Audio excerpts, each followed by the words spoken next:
Hey, it's Howard. Howard David.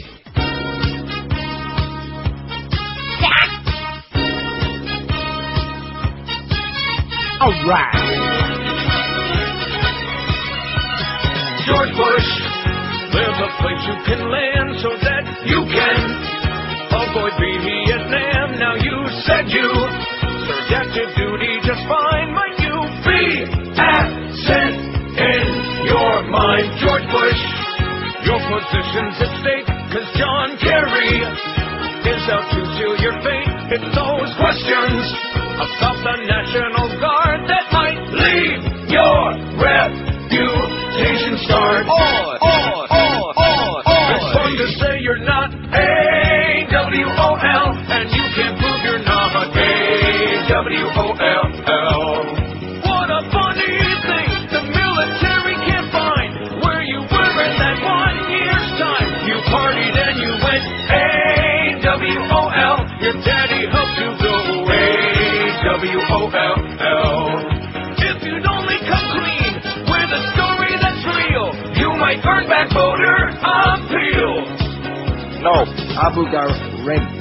1022 at 560 WQAM. This is unbelievable. This is our earliest Stern bailout so far. Well, no, not really. What do you mean by that? Friday. Well, Friday wasn't a bailout. Friday was a Well, tweet. Different story, mister. it blew, whatever it was. Is that really? Yeah. You bailed out 10 before 10 on Friday? 10 to 10. I see. Like I was Well, ready. see, so all the time that we're losing during some days, we make it up. It's like mix and match. Sure. Más o menos. Change the subject. That's what the Bushmeister's done. And, of course, Kerry's getting sucked right into it. Nice going, Scary Kerry. Here's an AWOL president and a draft-dodging vice president, and the two of them are like challenging the war hero's war record. And we're rehashing Vietnam 30 years later. Brilliant. Nice going. And the public saying, oh, yeah, that's right. Well, 1,264 votes on Georgia's poll yesterday. What's the most embarrassing thing you could admit? You left off here for one very important one. What's that? That I listened to Ron and Paul. Oh. You know, nobody called that in. Well, they should have. Well, that's probably because Nobody listening to Ron. Nobody are listening. None of them, not now. Not now. I guarantee you the next book they won't hit a 3-share in men. Not a chance. You're done. You're toast. Oh, sorry. And speaking of that, don't forget next, what day is September 1? Wednesday. Next Wednesday, a week from tomorrow. Starts 790 Sports. We're going to promote the hell out of them, are we? Joe Rose, our good buddy on there. Good guy, Joe. Got screwed over and over. Man, you talk about a masochist. Have you ever seen anything like it in your life? The same person got screwed over. Even Kathy Willits never got screwed as many times by the same person as Joe Rose got screwed over by Greg Reed. Lied to and strung along and not paid and fired and then not fired. And remember that? Guy tells him he's leaving, and well, you can't leave, you're fired. But stay on the air till I'm ready to put something else on. Poor Joe. So anyway, he'll be on there, and of course our close personal friend Stu Gotts. Right. And the rumor around the building is that Clarence is still going to be programming the guest on the Stu Gotts show, even though they're our hated and reviled competitor over there on 790. And didn't we just farm out a Marlin game or something? What did we have on? We had the Marlin game on because the Dolphin Exhibitionist game at 17-0. Was that the final score? Am I right, Josh? That's right. How embarrassing. To a girls' team, no less. But it's only an exhibitionist game. Well, this is great. We actually can get the breaks in the next half hour. Oh, yeah. Take your time. And you folks out there, don't count on this happening too often, okay? Don't get too cocky, if I can say that. And speaking of that, what is that Olympic thing? The coxless, what is that Beg your event? pardon? Are you talking about badminton again? No, the coxless pairs or something like that? I really don't know what you're talking about. Yeah, you do. I don't? Yeah. Yeah, it's I'd a rowing jump in thing. if I did, trust me. It's a rowing thing. Oh, that, yeah. Yeah. 1,264 votes on the poll, the most embarrassing thing. Having a small penis. I certainly raised my hand to that, 194. Sure. That's not so embarrassing. Well, this business about, I'm hung like a moose, big deal, so that you were born with that. What did you do? Well, I didn't want to get into that. Well, you could have taken one of those pills. Having a small penis, 194. Of course, that's all relative. I don't know how to pick up women, 145, so I'm batting 2 for 2 so far. Yeah. Not a lot of luck there, huh? No. I like she-males, 136. Sorry. I'm still voting Republican, 127. See, my luck ran out. I like Barry Manilow, 89. Now I'm getting cold. Liking older women, 74. Nope. Watch American Idol, 66. Nope. I'm a Trekkie, 60. I'm gay, 54. Now I'm starting to heat it up again. I love fat chicks, 51. Nope. Voting for Ralph Nader, 48. I watch Oprah, 37. Liking freestyle music, 37. What is freestyle music? I don't want to sound like a... Hit it, Jack. It's like old school dance music. Bust out with some. I see. Oh. I'm eating my bacon. All right. So, Damn good thing I made the second batch here, huh? We got some Howie's bacon today. Good. We're just cooking up a storm. And I'm having a weenie. Freestyle music, 37. I like Michael Bolton, 37. No real man likes Michael Bolton, and even I don't. No human. I like soap operas, 33. Now I'm warming up again, at least as far as Guiding Light and Passions. And the damn Olympics, man, those coxless guys, they're preempted Passions for 2 freaking weeks with that garbage they got on there. What a bunch of crap. And I thought they already had, first of all, they got the gay Olympics, so this whole Summer Olympics ought to be just thrown out. And number 2, don't they have a handicraft Olympics? Yeah, yes, they do. They're so special. How come they had this wheelchair event the other day? Those people aren't special. I see. Oh, the Special Olympics is for special That's Crips, right. And these are for Crips who are not special. Correct. I like hairy women, 32. I've never been out of South Florida, 18. That is scary. That should be way up the list. Can you imagine that? I don't have to imagine it. I've met those people. That is just terrifying to me. And I'm afraid that we got a lot of people fit in that category. I like armpits, 15. Armpits? Somebody called that in. They like armpits. I see. And I like the smell of feet, 11. Somebody called that in, too. What about the smell of your own navel?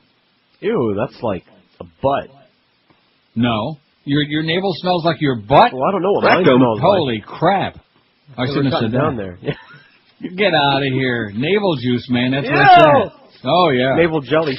Just ask Josh Friedman. He'll tell you. He loves that navel juice. So that's George's poll from yesterday. I got a great fax, really good one, we'll get to momentarily. Almost feel like we got a real show here today, you know, 3 hours and 40 minutes. I don't know what to do with all this time. Man, I don't either. Probably play a lot of music. Good. Our behind the beaded curtain today, we got Rena Miro, also known as Sable. Correct. I'll tell you one thing. Known the picture we got there on the website is a hell of a lot better than this one on her bio. Man, she looks nasty. We only get the good stuff. Rena Miro was born August 8, 1968, which makes her 36. Good picture. In Jacksonville, Florida, as Rena Greek. She's into Greek. How about that? She's the second oldest of 4 children. Growing up, demonstrated great interest in athletics, involving herself in softballs, horseback riding, and gymnastics. At age 12, she started entering beauty contests where she won her very first one. How do you like that? During the 6 years that she modeled, Rena worked for clients such as Guess, Jeans, Bongo, Pepsi, L'Oreal, etc. What kind of a bio is this, etc.? Them too. In 93, she met Mark Miro. She went out to dinner with some girlfriends, and later in the evening got a note from Mark, who was sitting at another table with some of his friends. The note said, "Do you like me? Yes or no? Circle 1." Aww, how third What a grade. cute approach, yeah. Rena waited thinking about it for 20 minutes and finally wrote maybe and circled it. Hey, for all those guys that don't know how to pick up women, there you go. Yeah. Mark then came over to the table, started talking to her. They married in 94. Mark adopted Rena's daughter, Mariah, who I understand is a real pariah. Rena Miro landed several guest starring roles such as First Wave, Relic Hunter, and hosting shows on MTV, VH1. Also appeared on numerous talk shows, including The Tonight Show, Donnie and Marie, Late Show, Larry King Live, Regis and Kathy Lee, Roseanne, Politically Incorrect, and Howard Stern. How do you like that, Howie? I'll be damned. Rena enjoys spending time with her family in Orlando. And believe it or not, she's a domesticated woman, likes to cook and clean, also likes reading and riding horses with her daughter. Kind of like Linda Blair in The Exorcist. Remember she wanted a horse for her birthday? Huh? Remember that? No. Yes. And have you seen the new Exorcist, the prequel? No, but neither have I. Reviews are bad. Are they? From people I know. tell you. But it's making big bucks at the box office. It used to be, back in the day, it used to be, is the movie good or bad or mediocre or great or crap? And now it's, who is leading at the box office, you know? Right. That's where it's at. Which, who gives a crap about that? It's like saying, well, who's selling the most burgers? Oh, McDonald's. Well, they must be the very best. I'm going to rush right out and get some. I don't think so. Here's our poll question today on NeilRogers.com, and we don't want to make a whole show out of a poll because we'll get another fax from that chronic retard. Speaking of retards, before the show today, we had Todd Reck and Screwan come in and do a little tap dance, a verbal tap dance, and the answer is still no chance. And see, there are a few people in this business, one in particular, I don't want to mention Steve Kane, who are professional guinea pigs. In other words, oh yeah, we've got this doctor will give you a new nose, this doctor will give you a new penis, this doctor will give you new kneecaps, this doctor will give you a new ass, whatever. Synthetic body parts. And at my doddering old age, I'm not into that. Never was before, and I'm sure as hell not going to start now. So that's out. Any client you got that, get somebody else with that. Synthetic body parts, or messing with my eyes, stuff like that. No, thank you. And then Todd Dreck comes in there and and him and Screwan putting on a full court press for me to do a spot, which there is no chance. If those people paid me $50,000 every time I did their spot, I still wouldn't do it. How do you like that? Okay. And that's the truth. Should I talk about who it is? I guess not. No, I wasn't gonna, but I'm just trying to torture Todd Dreck. Now, don't mess with me. If you mess with me once, that's it. That's it. Here's the poll today. What's the biggest problem with America? Now, I left some obvious stuff off here. Right. Like none? Well, how do we want to say that? None. Oh, there are no problems. There are no problems, okay? We're perfect. There are no problems. Here's the ones I got so far. We could probably add a few on here. The masses are morons. See, we could say a crappy education system, but that's a little bit too, I don't know, stuffy. Too specific. The masses are morons, is what I'm thinking. Too many guns. Too many fat people. A president who is an imbecile. Or there are no problems. Those are the first 5 choices we got on there so far. Oh, and speaking of self-hating fags, those 2 alleged pedophiles, right? The kitty porn guys in Fort Lauderdale, and the one shot and killed a cop. Log cabin Republicans. Now, you didn't even know that till I told you that this morning. I didn't. In other words, it's like blacks for David Duke. It's like Jews for Hitler. Log cabin Republican, the same thing. Gays for Bush. Same crap. You can't, there's no such thing if you have any brains. Self-hating faggots. That's log cabin Republicans. Oh, you can't say that, Neil. I just did. So that's our poll question today. Now here's the facts. You know, I think I'm going to do the break because now we got plenty of time to when in doubt we can spread it out. This is quite a turnaround, ain't it? Yeah, it's different. Do you think we were just getting like a tease there in the beginning that first week? Maybe he was going a little overboard because it was the first week back in this market? No, I think they like to keep everybody guessing. I see. So in other words, when they're good and ready, that's when we get to come on. Well, thank you so much, guys. Thank you very much. Don't forget to look for the QM van today, 5 to 7 this afternoon at the Publix. Boy, I sure love Publix. At 9951 Miramar Parkway, stop by to spin the wheel for prizes and register to win a pair of Dolphins Titan tickets at Presidente Beer Display. When you spin the wheel, go, big bucks, come on, big bucks. That's 5 to 7 at Publix. Is Miguel going to be there? We don't know. We don't know. Well, I'm sure we'll find out. It'll be somebody. It'll be somebody from QM will be there, some goofy person. Yeah, let me do the break and then we'll get to this great fax. It's about a new listener reacting to the Howard Stern show. Which I don't think we need to make any editorial comment, but nevertheless, it's their opinion. It's one guy's opinion, and probably others as well. 10:35 at 560 WQAM. Also, thanks to my good close friend Ken Halpert at National Limo. I didn't get your 3 emails, Ken. I thought he was stiffing me. I thought he was like maybe something I said or my breath was bad last time.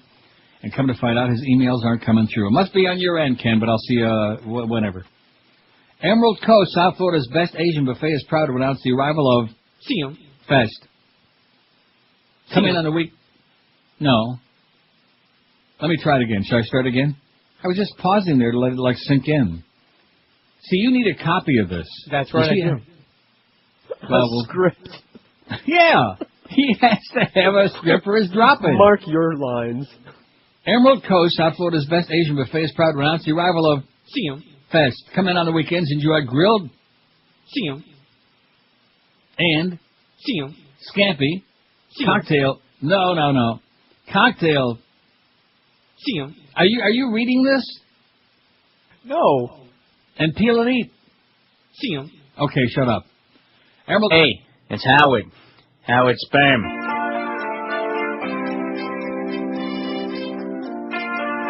Oh my God. Oily, you know.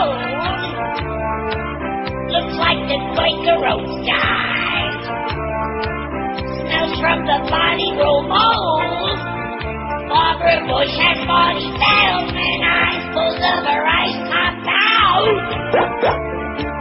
It happened when she realized she raised for criminal clout. Barbara Bush has Marty Feldman eyes. And she's nasty, old and crafty, and she raised for basic Nazis. She's atrocious and takes some bricks to anyone who says they want no Bush. Walks like she's carrying a bowling ball between her thighs and has Marty Feldman eyes. She doesn't need to talk as if she's always surprised. She's wiggle when she talks. Barbara Bush has Marty Feldman eyes. She gave us George Bush and Jeb Bush, not to mention Bill and Robin Bush. Filthy rich and fat, and smells just like the magic sauce on a Big Mac. Barbara Bush resembles Ernest Borgnine on a bad day with Marty Feldman eyes. Yeah, when you come right down, well, what is that magic sauce on a Big Mac? What is that crap? God, is that like Russian dressing or something? Yeah, I'm rushing out right now to get some. Oh, God, I'm rushing right to the bowl thinking about it. 10:42 at 560 WQAM. I got another one for the poll because I don't see anybody calling in with suggestions for this poll. I think there are so many problems in so little time. What's the biggest problem with America? We've lost touch with God. Huh? We've lost touch with God? Yeah. Okay. That's what all the religious nuts would say. Right on. We're deviants. Or do we want to say, maybe I'm not saying that well, but that's what they would say.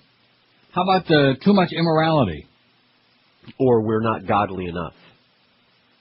Or... Oh, God. Huh? How do you say that? Something like that. WQAM, hello. Good morning, Neil. Yes, sir. Buenos dias. As far as the poll goes, I think rather than adding, I think you can eliminate most and just leave two up there. People are morons and President Bush. Yeah, they're winning hands down right now. I would think so. I had a question for and George. Of course, if people weren't morons, there wouldn't be any President Bush, but that's another story. That's another true story, right?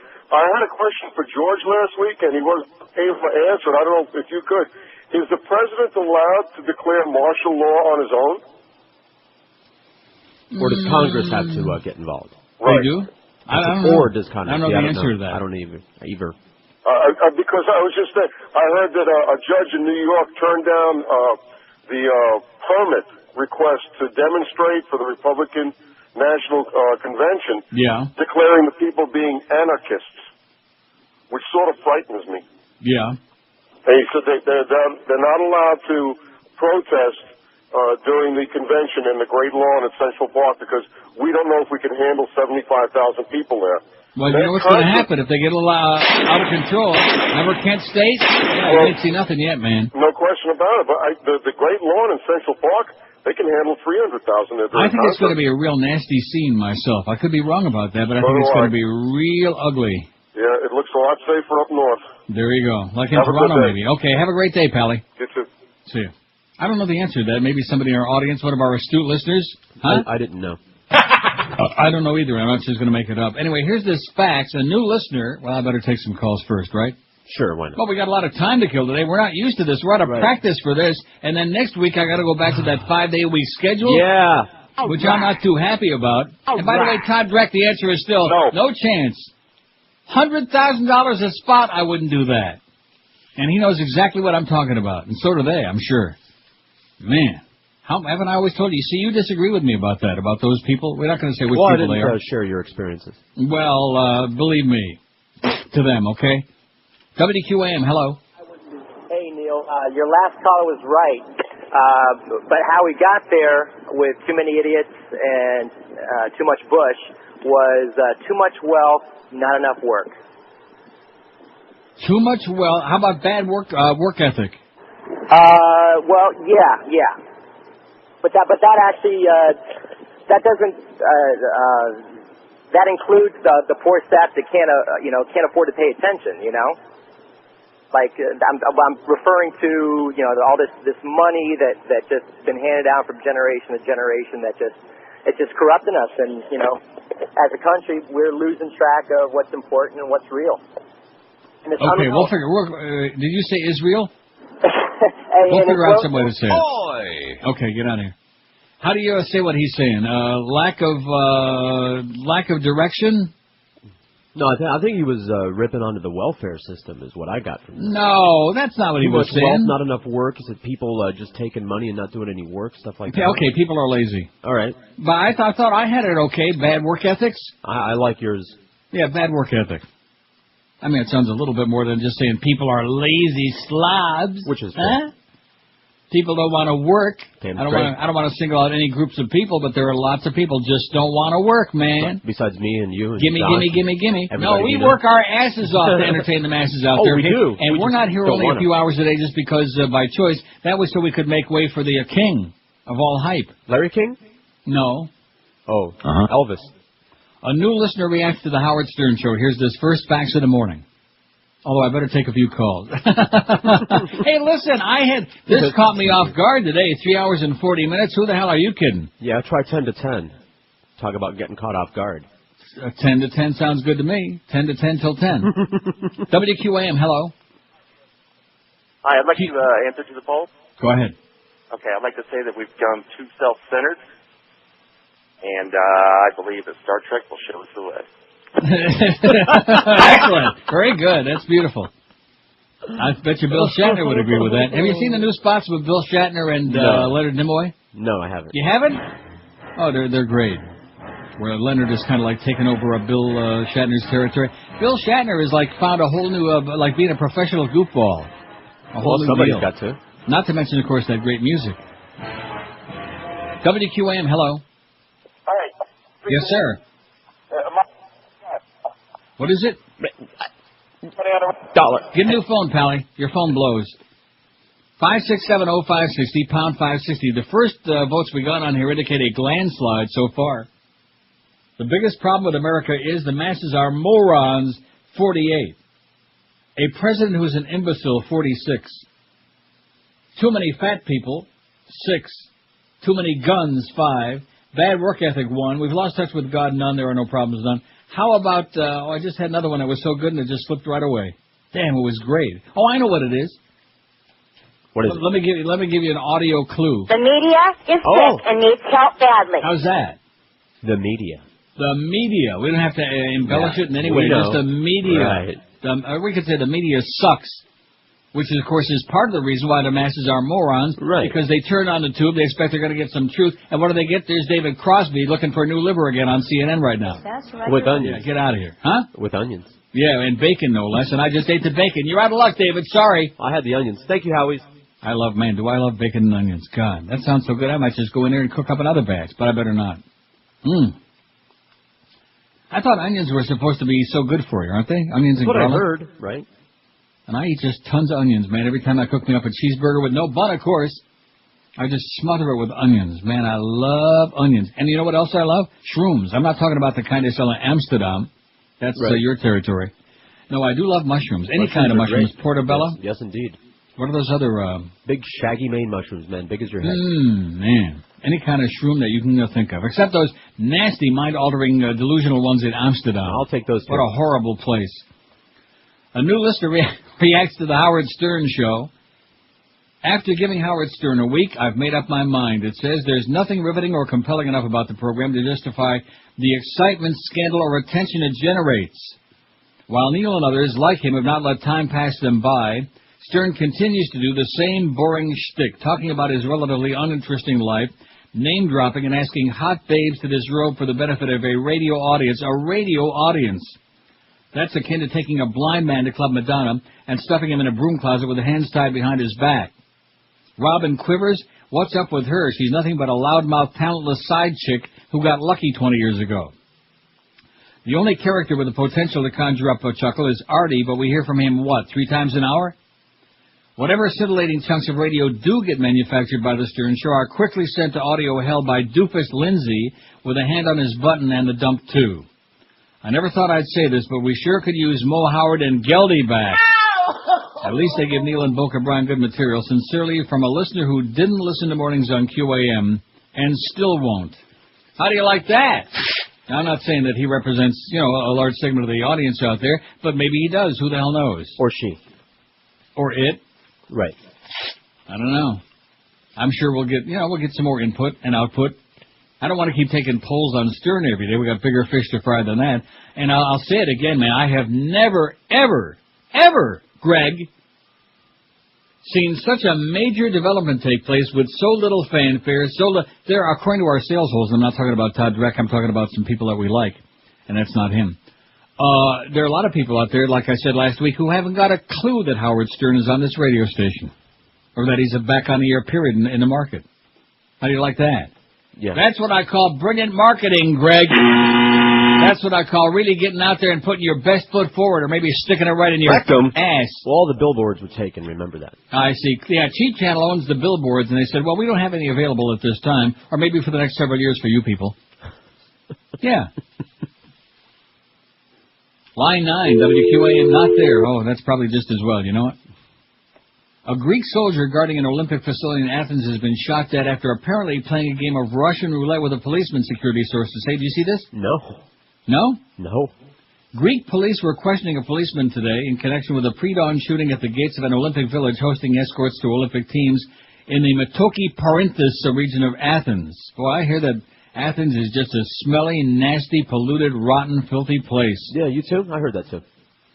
It appeared that a prank had gone wrong, and not only that, you talk about people that don't like the soap. Well, it's that Greek thing. They're afraid they're going to drop that slippery soap. They use oli oliva. It's part of their heritage, part of their culture. Their oily heritage. But I mean, this business of not taking a bath, not changing your clothes, I'm sorry, man. I'm not into it.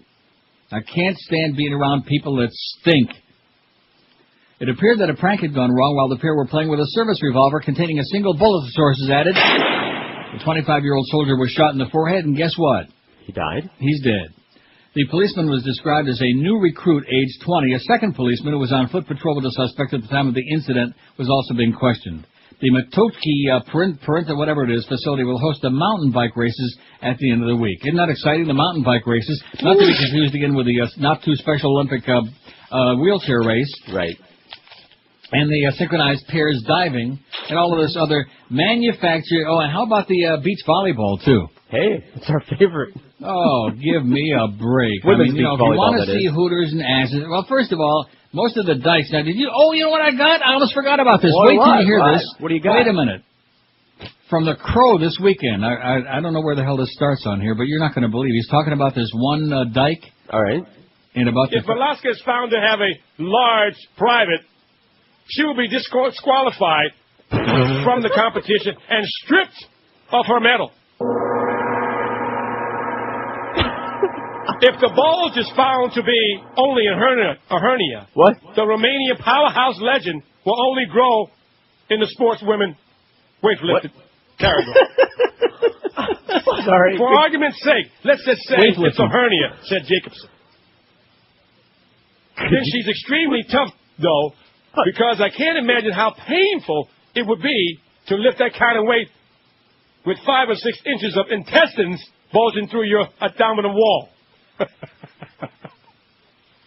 Weightlifting officials and Olympic officials will meet with Meslaska this afternoon to examine the bulge. Wow. I'm so glad I remembered I had that. Oh, I'm so glad, too. I thought I was a bad reader. Oh, yeah, she got a big... Yeah, but... There were several great words that he had in there. Sure. I want everybody like the Crow, okay? No, he makes people feel better about themselves because no matter how illiterate they might be, he's set a whole new standard now. 5670560, pound 560 on the AT&T and Verizon wireless line. What's the biggest problem with America? How many vote we got on here so far? We got problems, baby. We got Surus. 162 votes. The masses are morons, 77. A president who's an imbecile, 66. Absolutely correct, sir. Too many guns, only 7. See, that should be a lot higher than that. You gun... but they're brainwashed. It's the same as religion. Oh, that's another one. Yeah. Too many religious nuts. All right, that'll do well. Huh? Well, that should have been on there right off the bat, but leave it to me to have to come up with half of the things for this poll. Too many religious nuts. You don't find that hardly anywhere else in the world, except maybe in the Islamic countries, like over there where they're like protecting that mosque. Isn't that something? Oh, you can all blow each other's brains out, and you can do all of this other, but don't mess with the mosque, baby. You're going to get us all really pissed off. And don't mess with those flying carpets either. It's just, and nobody wants to talk about these things. Nobody wants to say them. Because you might offend some of the God Squad. You're listening to Neil Rogers exclusively on 560 WQAM. Hello, I'm Martha Stewart, and I'm endorsing the first candidate who offers to give me a presidential pardon. That would be a good thing. You know, I don't think I heard a legal ID there. Did you? No, you know. WQAM Miami, Fort Lauderdale. The following is a paid public service announcement from the International Rifle Association. Let's face it, most of us will never be rich. Hell, we probably won't even be successful, and that's pretty damn depressing. But, as usual, with every problem, there is a solution. Hi, I'm Jim, and I'm here to tell you a little something about handguns. They scare the shit out of people and intimidate them into giving you whatever you want. That's right, handguns. Think about it. Need some cash? Rob a bank. Don't have enough money for beer? Pull up a convenience store. Take some chips and pretzels while you're at it. It's all free if you've got a handgun. Some son of a bitch cheating on your girlfriend? Kill him. It's a simple solution to life's complex problems. All you have to do is wait the 5 days for it, and happiness is just around the corner. Hell, if you don't want to wait the 5 days, who cares? Buy the damn thing off the street. Just buy a lot of handguns. It's a great alternative to working problems out and can be considered a population controller. Yes, handguns. They just might make you famous. 11:01 at 560 WQAM. We got 196 vote. Not too shabby there, right? Not too shabby. I would say. What's the biggest problem with America? The masses are morons, 93. Boy, I certainly echo that sentiment, man. So many stupid people in so little time. A president who's an imbecile, 78. That's why so many can relate to him so well. We got to play that crow thing again. Yes, please. Wasn't that great? Too many guns, 8. Only 8 in the Sunshine State, and ain't that great. Too many fat people, 6. The media sucks, 4. We've lost touch with God, 3. Too many religious nuts, that's going to get going. It's only got a pair so far. That's going to zoom up there. I would pray. Oops, sorry. Bad work ethic, 1. And there are no problems, 1. That's right, America ain't got no problems. We're the best and the brightest and the bestesses, and we got the best fast food joints, right? All of them, right. And all of these things. And not only that, but we smell pretty good compared to the rest of the world. You know I will we say smell that. best, right.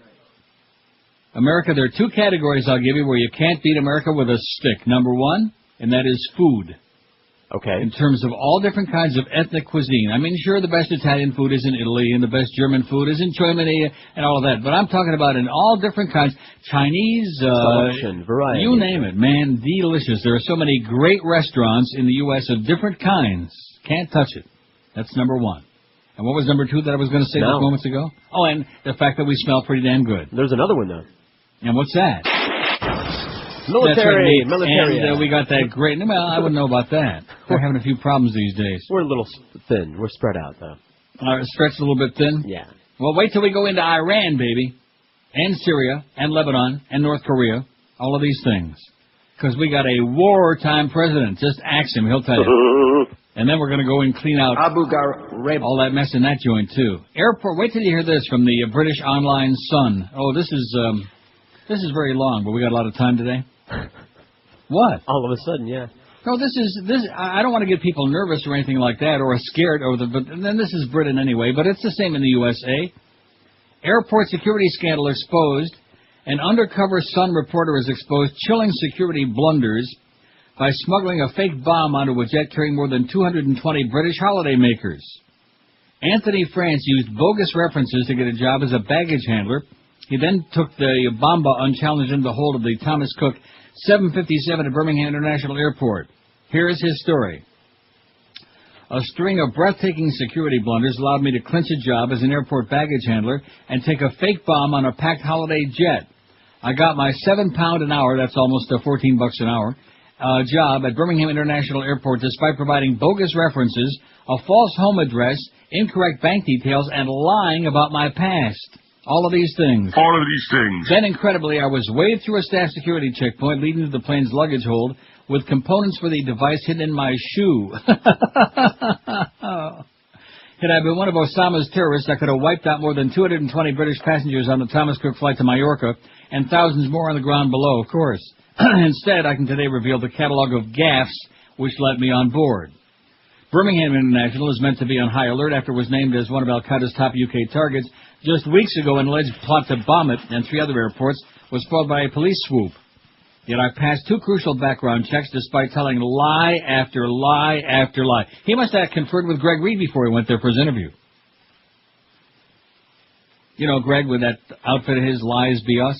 Oh, I'm sorry, I was reading a fax. Oh. I got my job as a baggage handler 3 days after answering a newspaper advert from Aviance, one of the country's biggest airport recruitment firms. I was interviewed for just 20 minutes before being taken on. I told questioner Keith Roberts, who joked about my name, that I'd worked for 2 manufacturing firms for the past 6 years. But a simple inquiry would have shown one didn't exist and the other was a non-trading limited company. At the same time, an internet search could have established my true identity as a journalist in 2 seconds. I hold a press card authorized by Scotland Yard, and in 2001 carried out another undercover probe at Heathrow. When I told the airport authorities would carry out a police and criminal record bureau check, I assumed I'd be caught. But despite Mr. Roberts' warning, there are no secrets here. Police and CRB checks show everything I was in. With my written reference applied for, but still to arrive, I completed a 2-day induction course, was handed an airside pass, which let me wander around the airport's most sensitive areas. I soon found a loophole at Staffgate, a checkpoint used by workers to access airside areas from the main terminal. There, employees' bags were scanned and staff put through a metal detector. But all baggage handlers were issued with steel-toed cat boots, which automatically set off the detector and masked the presence of bombs or guns. And although one of the 3 security officers on duty would invariably frisk you, he never looked inside your shoes. Furthermore, searches of possessions grew more cursory the more guards you got to know. I often saw colleagues who were simply waved right on through. One worker sparked laughter when he got past carrying a metal knife and a fork in his lunchbox. I passed through with 2 large bars of dense toffee in my bag, but no one sought to investigate.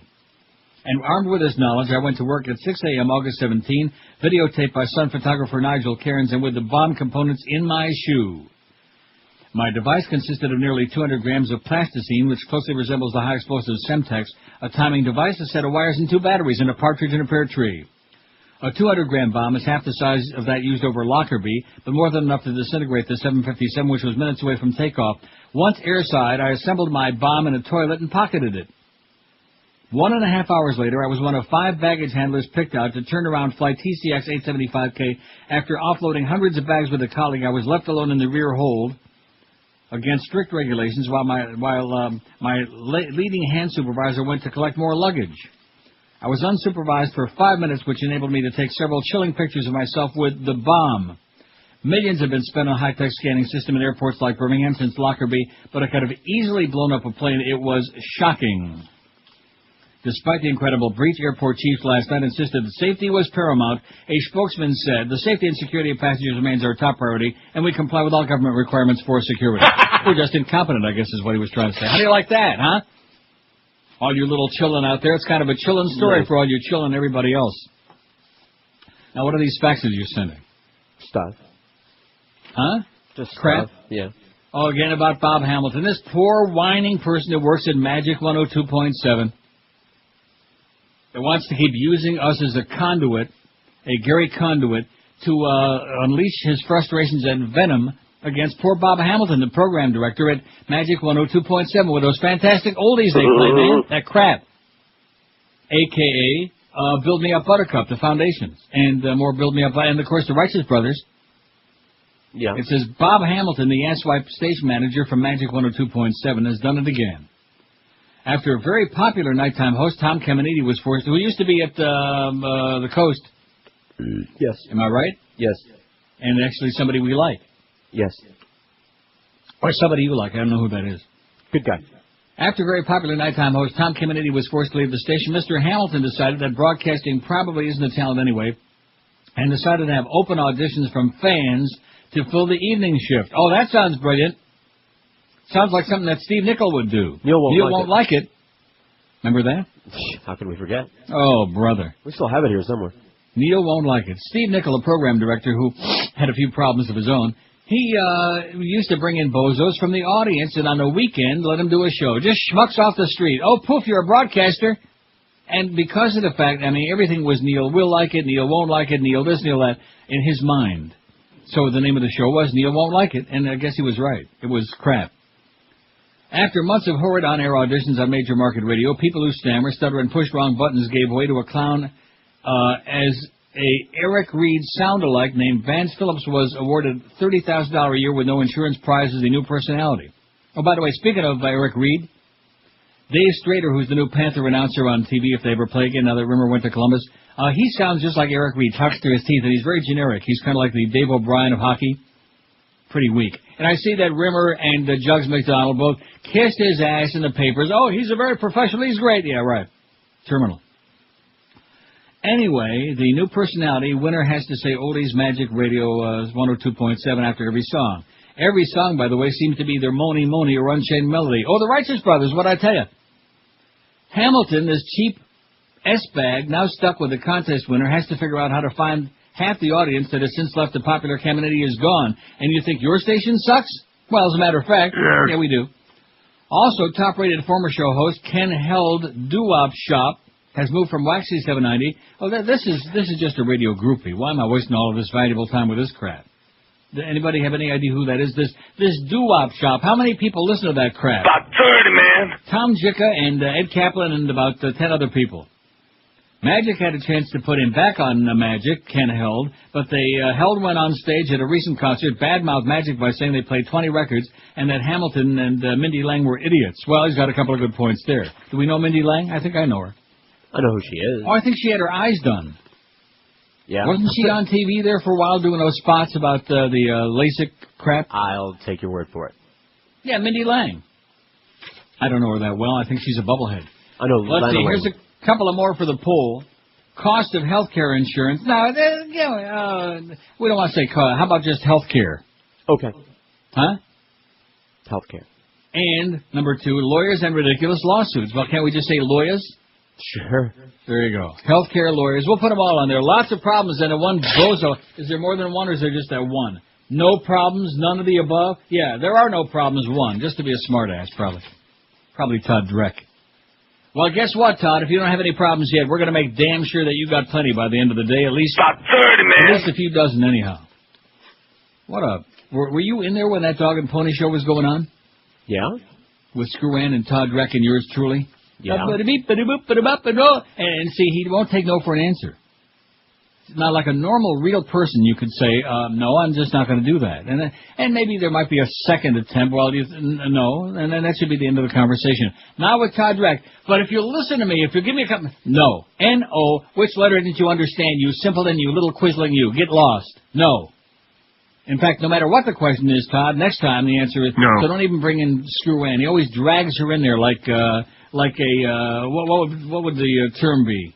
Escort? No, not an escort, like a camouflage, like she's going to cover up the fact that he's there, you know? She's going to somehow mask the fact that it has something to do with him. Whatever it is, Todd Dreck, the answer is absolutely, positively... No. Right now, for a limited time only, you can save more than ever before on top-selling mattresses from our good friends at Dollar Mattress. Call 1-800-MATTRESS today for extra discounts above and beyond their everyday low factory direct prices. Plus now you get an extra 10% off Serta's Perfect Sleeper Magnolia. And I do love that movie. Combine these savings with the Dollar Mattress award-winning service, ranked number 1 in overall customer satisfaction as winners of the 2004 Better Business Bureau Local Torch of Excellence Award. Their on-time delivery policy, so you choose the 2-hour window you want your mattress delivered. You'll be a satisfied customer just as I am. This is written as brilliantly as I've ever seen. Have a college student in need of vetting? Pick up that phone right now and call 1-800-MATTRESS, and you can get same-day delivery to all major colleges and universities from Miami to Maine, from Kendall to Stewart, Palm Beach to Fort Myers. Dollar Mattress can and will deliver you the best vetting going. Everybody at QM is called 1-800-MATTRESS for their vetting. You ought to be doing the same. Log on to mattress.com or give them a call right now, toll-free, 1-800-MATTRESS, 1-800-MATTRES. You're listening to Neil Rogers exclusively on 560 QAM. Thank you, baby. From acclaimed documentary filmmaker George W. Bush comes a film about the real Michael Moore and the real reason behind his invasion of convenience store snack aisles. Michael Moore is a weapon of mass destruction when it comes to ding-dongs and funny bones. Fahrenheit 7/11, exposing the man who is becoming the most hated figure in the Arab world. My hostess cupcake display was full just yesterday.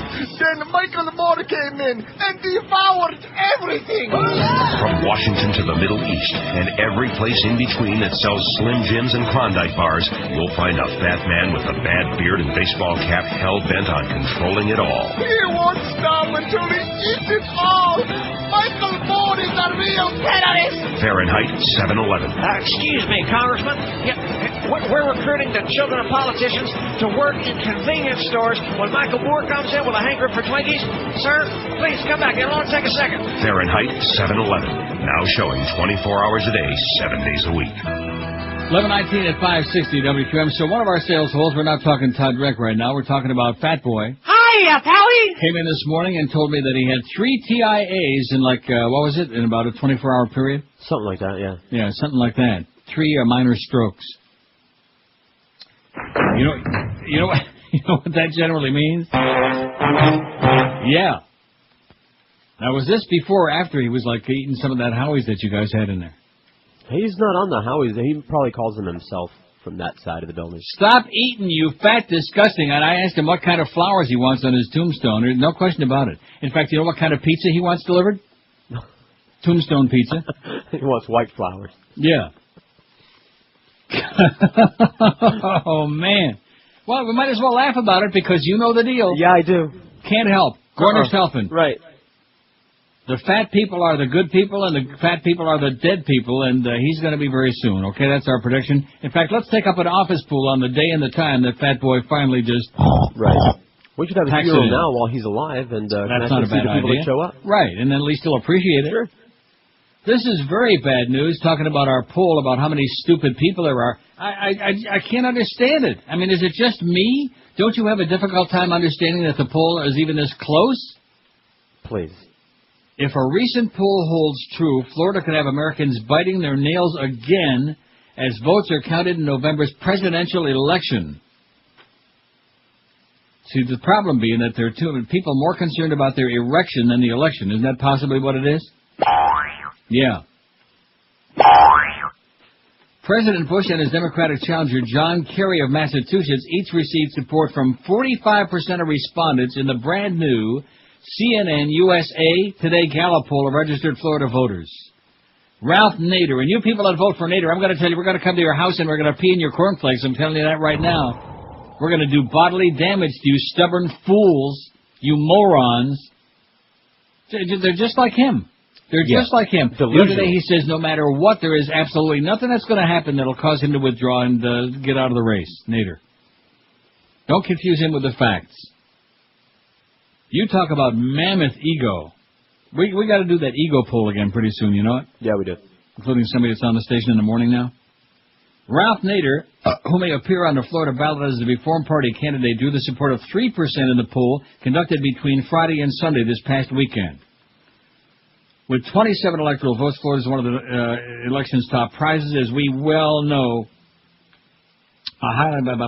This and that goes on about stuff we know, the Chads. Nader won 2.7% of the national vote, placing him third, but many Democrats blame him for siphoning off votes in key states, especially Florida, that would have gone to Al Gore. We know it would have been too lopsided to be able to fix the election. Although the country has since seen the terrorist attacks of 9/11/2001, the war in Iraq, the political division among Florida voters has apparently changed very little. Don't confuse Florida voters with the facts. Even Hurricane Charlie, which brought billions of dollars worth of devastation to Florida August 13, hasn't shifted voters' opinions on the presidential race. 70% of respondents said they approve of how he responded to the disaster.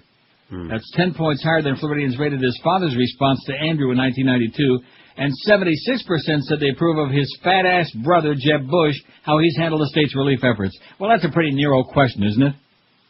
You think that unless you live in... And by the way, can I tell you something, you idiots at CNN? It's not Punta Gorda, okay? It's not Punta Gorda, it's Punta Gorda. How the hell do you pronounce it? It's not Punta Gorda. They even had a guy on one day explaining that it looks like Punta Gorda in Espanol, but it's Punta Gorda is how they pronounce it. Now they got me confused. Punta Gorda, you morons, you. You're supposed to be educated. You're supposed to be like telling the masses where the hell it's at, where to find it. Punta Gorda. Just drop back 10 yards and Punta. Punta Kinte. Anyway, these high marks for his response to the hurricane don't appear to have helped Bush's re-election bid. His support among registered voters dropped 4 points between the most recent poll and the one taken in mid-July. Well, that's good. The poll also shows a dead heat between Bush and Kerry when the 671 likely voters were questioned. Although it's within the Bush 48, Kerry 46, and Nader 2% in that survey, the likely voters. I'm going to tell you one thing right now, all you right-wingers, all you log cabin Republicans and other right-wing farbissina. I'm telling you right this now. We're going to round up more Schwarzers on Election Day, and you're not going to stop them from voting either, okay? We're going to knock down let us in! We're going to just take a page out of those right-wingers' book from 2000. Yeah. We're going to have dead people voting. We're going to have dark people voting. We're going to have mulattoes voting. We're going to have, like, Mexicans voting. We're going to have illegal aliens voting, legal aliens, banana boat people who aren't crazy about Cuba. Right? Right on. All of these things. I'm telling you right now, if that man wins again, I'm moving to Canada. Okay? All right. If the Bushmeister wins again. I just can't even imagine it. And let's see if you're bluffing. Speaking of neurotic repetition, since Florida continues being as incompetent as they come as we want to be, we like it. We enjoy it. We're masochists. That's why a lot of you say about. Yeah. Count me out. Palm Beach County's absentee ballot points voters to confusion, some say. Jim Kemp shuddered when he saw Palm Beach County's absentee ballot. People aren't going to understand it. How come Teresa Lepore still got a job? I mean, it took an act of God practically to get rid of Miriam Elephant, and she keeps suing everybody that ever came down the pike, but they finally got rid of her stupid ass. But in Palm Beach County, Teresa Lepore is back for more. Oh, man. People are not going to understand this, he said of the ballot, which instructs people to connect an arrow to vote for the candidate of their choice. It's going to be a mess again. From the butterfly ballot to the broken arrow, Supervisor of Elections Teresa Lepore, that miserable, idiotic bitch, is setting up the county for another election meltdown potentially, said the Delray Beach retiree, who was communications director for Children's Hospital in Miami and a communications specialist for Palm Beach County School District. Kemp and others wonder why Lepore had to complicate matters by using the broken arrow when voters could simply be asked to fill in a circle to indicate their vote, known as bubbling in. People have to bubble in a lot of things today, but I've never seen where you have to connect an arrow, he said. Debbie Dent, Martin County's Deputy Supervisor of Elections, agreed. I just tell people it's like filling in a lotto card and they get it right away, she said. Palm Beach County is the only county in South Florida where absentee voters are asked to connect the arrow next to a candidate's name instead of just filling in a bubble. Dade, Broward, Martin, and St. Lucie counties now all ask voters to bubble in. Just fill in a little, just bubble it. Lepore defends the arrow method. If I'd use circles, they complain about the circles, she said. She opted to use the arrow format after tests showed it was easier for voters, she said. Indian River County Supervisor of Elections Kay Clem, former president of the Florida Association of Election Supervisors, said she instituted arrows for the same reason. But some who study voting behavior say the arrows aren't easier for voters. They are easier to read for optical scanners, which are used to count the absentee ballots. So they won't confuse the scanners. They'll just confuse the voters. And we'll have another mess, and then we can, go through another hand-wringing, gut-wrenching, all of that crap, right? And the judge can take his eye out of his socket and stick it up to the sky. You're listening to Neil Rogers exclusively on 560 QAM. Hey, guys, listen up. Summer's winding down, and I know you're looking for a place to unwind. Well, it doesn't get any better than the world-famous Treasure Island, conveniently located right off the Palmetto north of the 122nd Street exit. They bear it all for you. Every week, Treasure Island brings you the most beautiful women from around the world. Their multi-stage layout provides 3 to 4 live, totally nude female dancers at the same time, so you get a great view from anywhere in the club. There's a daily happy hour with a free buffet and discounted drinks. Join me every Wednesday from 5 to 7 for a great happy hour party. We'll have giveaways, loads of fun, and great dancers. Plus, this week is special. Come see Stephanie Evans, who's appeared on The Howard Stern Show, live on stage. Stephanie's ping pong ball stunt will amaze you. You'll want to be there Wednesday from 5 to 7 to be part of it all. Every Sunday night, bring your girl to Treasure Island to compete in their amateur contest at midnight. She can win $1,000 in cash and prizes. Don't just take my word for it. Maxim Magazine chose Treasure Island as Miami's best strip club. So make plans to join me and the rest of the crew every Wednesday at Treasure Island. Open 7 days from noon till 5 a.m. Treasure Island, just off the Palmetto north of 122nd Street. Treasure Island, where they bear it all for you. This is Sports Radio 560, live and local, QAM. I stand in front of you now, 2 years later, and say, it took me a little while, I'm a little slow learner, but, Neil, I apologize. It's radio. You are the truth. And I'm the big... Oh! What's that stand for? Orgasm? No, that's just short for Orlando Bloom. You don't look Jewish. No. No. No. Now Neil's going to rip me for 4 hours. Well, I've been asked to keep this in strict confidence. But in case you're wondering why we're here, Joe got suspended! Maybe we should take this call from our special guest, Roberto Luongo. Hiya, Roberto! You know that I'm the voice of the Panthers now? Yes. Hey, aren't you that squeaky voice guy that goes by all the time? Oh! You got me confused with a character on another show. That's not me. I have children, you know. Doi. You have a funny name. What Okay, did you- what's this caller? why did you- Doi. We can't get into that right now. Do the music! Hey, Joe! I don't want you walking out of here with your shit in your hand. Come here! Hiya, Joe. I'm going to crush your head like a peanut. Did I mention that Joe Rose starts next Wednesday on, I don't know what time, though. If they would send us the schedule there from the brand new ESPN, the ticket, whatever that's going to be. I'll call we'd be my more than happy to good friend, promote it. John Wiener. We promote everybody's schedule on the air. Why not? I believe it's 9 to 11. 9 to 11 in the a.m. In other words, he's going to be on against us for, that's right, we're not on 11 Against before who? 11 anyway. That's right, so Joe Rose can be our lead-in again. That's a good idea for those who are not of the Howard variety, of the Garden Howard variety. And anything else, Robin? Yeah, maybe I'll find something here.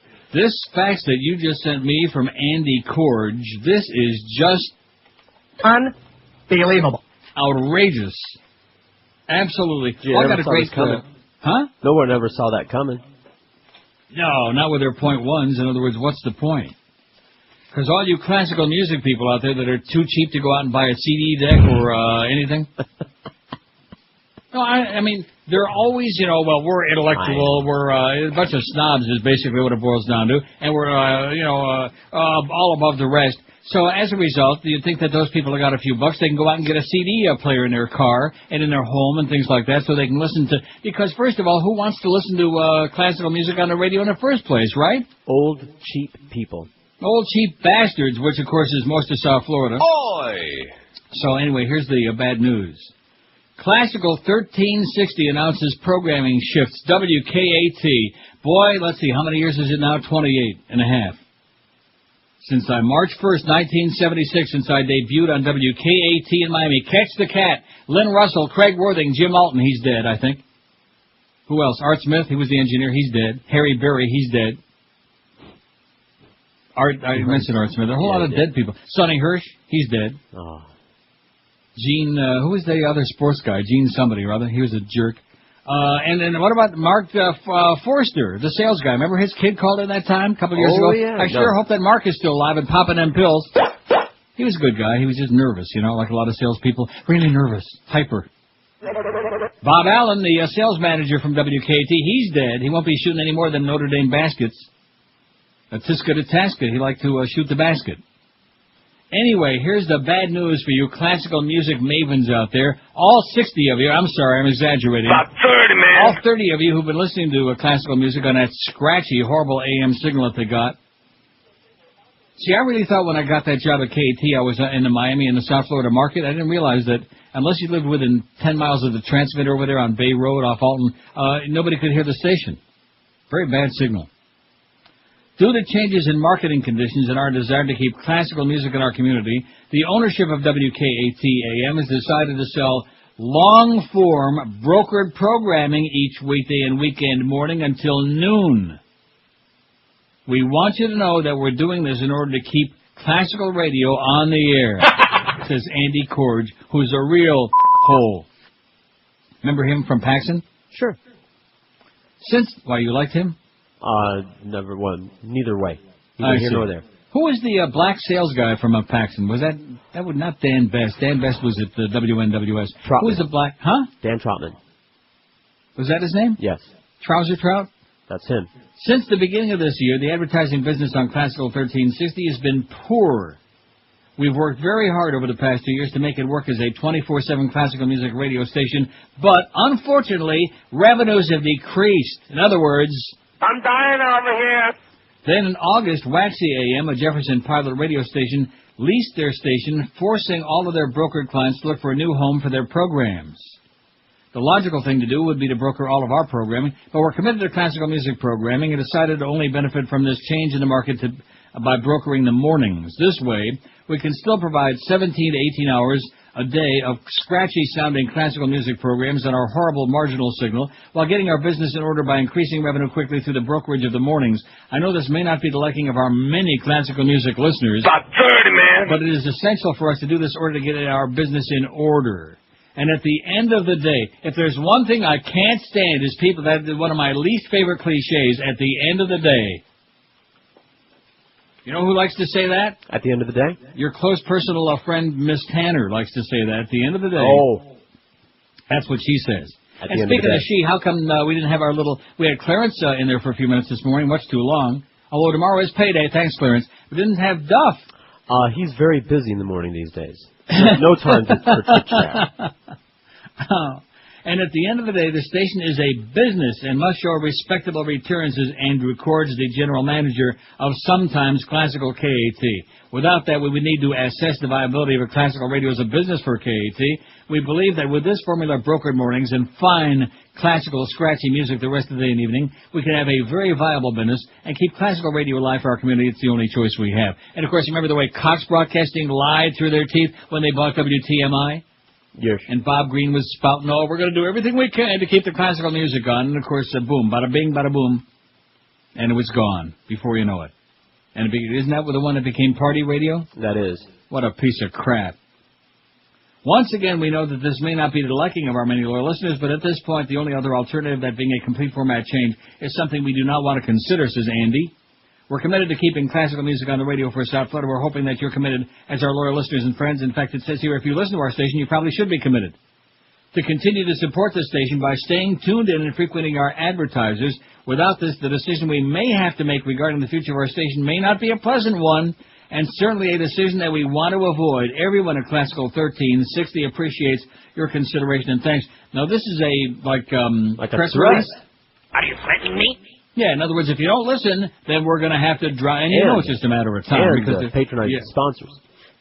I beg your pardon? You have to listen and go buy a lot of crap at our sponsors. Right, and of course you have to advertise on KAT and subsidize that classical music crap that 45 pseudo-intellectuals who are too cheap to buy a CD player are listening to. Without this, it may be not a pleasant one. Oh, brother, that's as transparent as a pane of glass, and it's a pain in the ass. Nobody cares, Andy, okay, but it kills some good time. Where did that come from? Obviously somebody who works in the business. Or somebody who used to work in the business, and I was over there at KAT. By the way, thanks again, Sid Levin. You're the man. Sid Levin, former general manager, former Dade County commissioner, no less. Did I tell you all about that dinner we had at Ruth Chris with Craig Worthing and Sid Levin, about how Craig not only ate all his food, but half of mine and some of the leftovers from the previous table? Yes, you have. I did. He's okay in my book, old Sid Levin. He's the one that gave me my big break. Thank you, Sid. Without you, I couldn't be pulling off this scam. Here's Cheryl in Indian River County. I voted in Indian River County absentee, says Cheryl. I connected the arrows without much confusion, but I really felt like a first grader in art class. The worst part was using a number 2 pencil, as per the instructions.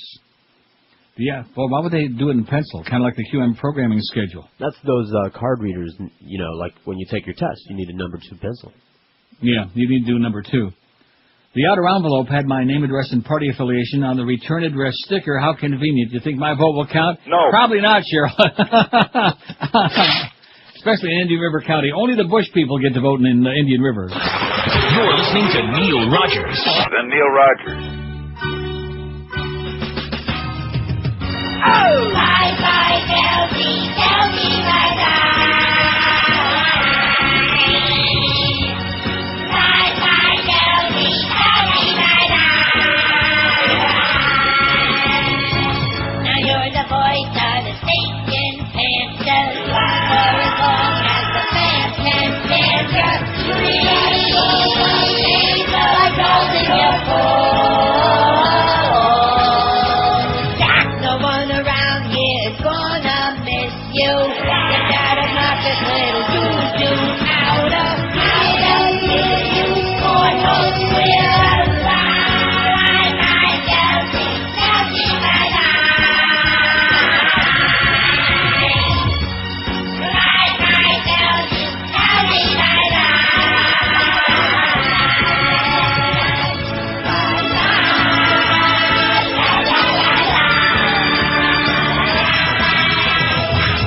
Gildy. No hockey season, baby. I'd say on a scale of minus and infinity, there ain't no chance. I'll get to that story about the Panthers a little later on. Anybody care? No. No. Not going to be no hockey season. You can almost bet Greg Reed's life on it. 14 till noon. So anyway, Scran this morning, I was just thinking about it. Remember I told you that time I'm walking in the streets of Amsterdam, and one of these Rasta drug peddlers gives me this crap, crack coke, and I said, I'm not interested, you know, because he kept bugging me. And he said, why not? Yeah. Well, that just sticks in my mind. You know, it was kind of an interesting comeback. Why not? Ain't interested, schmuck. And it was the same thing this morning with Scran trying to sell me on that LASIK eye thing, you know. I don't want it.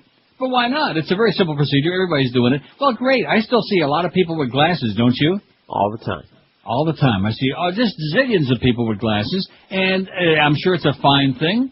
Kevin Wallace won 9 races at Windsor Raceway Sunday, and probably because he's got the LASIK a couple of years ago, and he can see where he's going now. I just mentioned that in passing. But, you know, why not? Why don't you want somebody cutting on your body parts and diddling with your eyes? Because I don't, that's all. Do I have to owe her an explanation? That bitch? That smelly, nasty slut? I don't think so. Anyway, how's that poll coming? I'm so glad you asked. She got me really worked up this morning because she didn't want to take no for an answer. See, Todd Reckoner, they think that if she comes waltzing in there hand in hand with him, that no matter what unacceptable crap that he wants me to do, I'll say, oh, sure, Scran, whatever you want, bitch.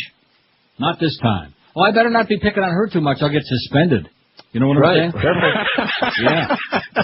Don't want to pick on Greg's old girlfriends because then you get suspended. I wonder what happens when you pick on Greg's new girlfriend. Anyway, what's the biggest problem with America is our poll question today. We got 401 votes already. That's not too bad, huh? In an hour and a half? Not too bad.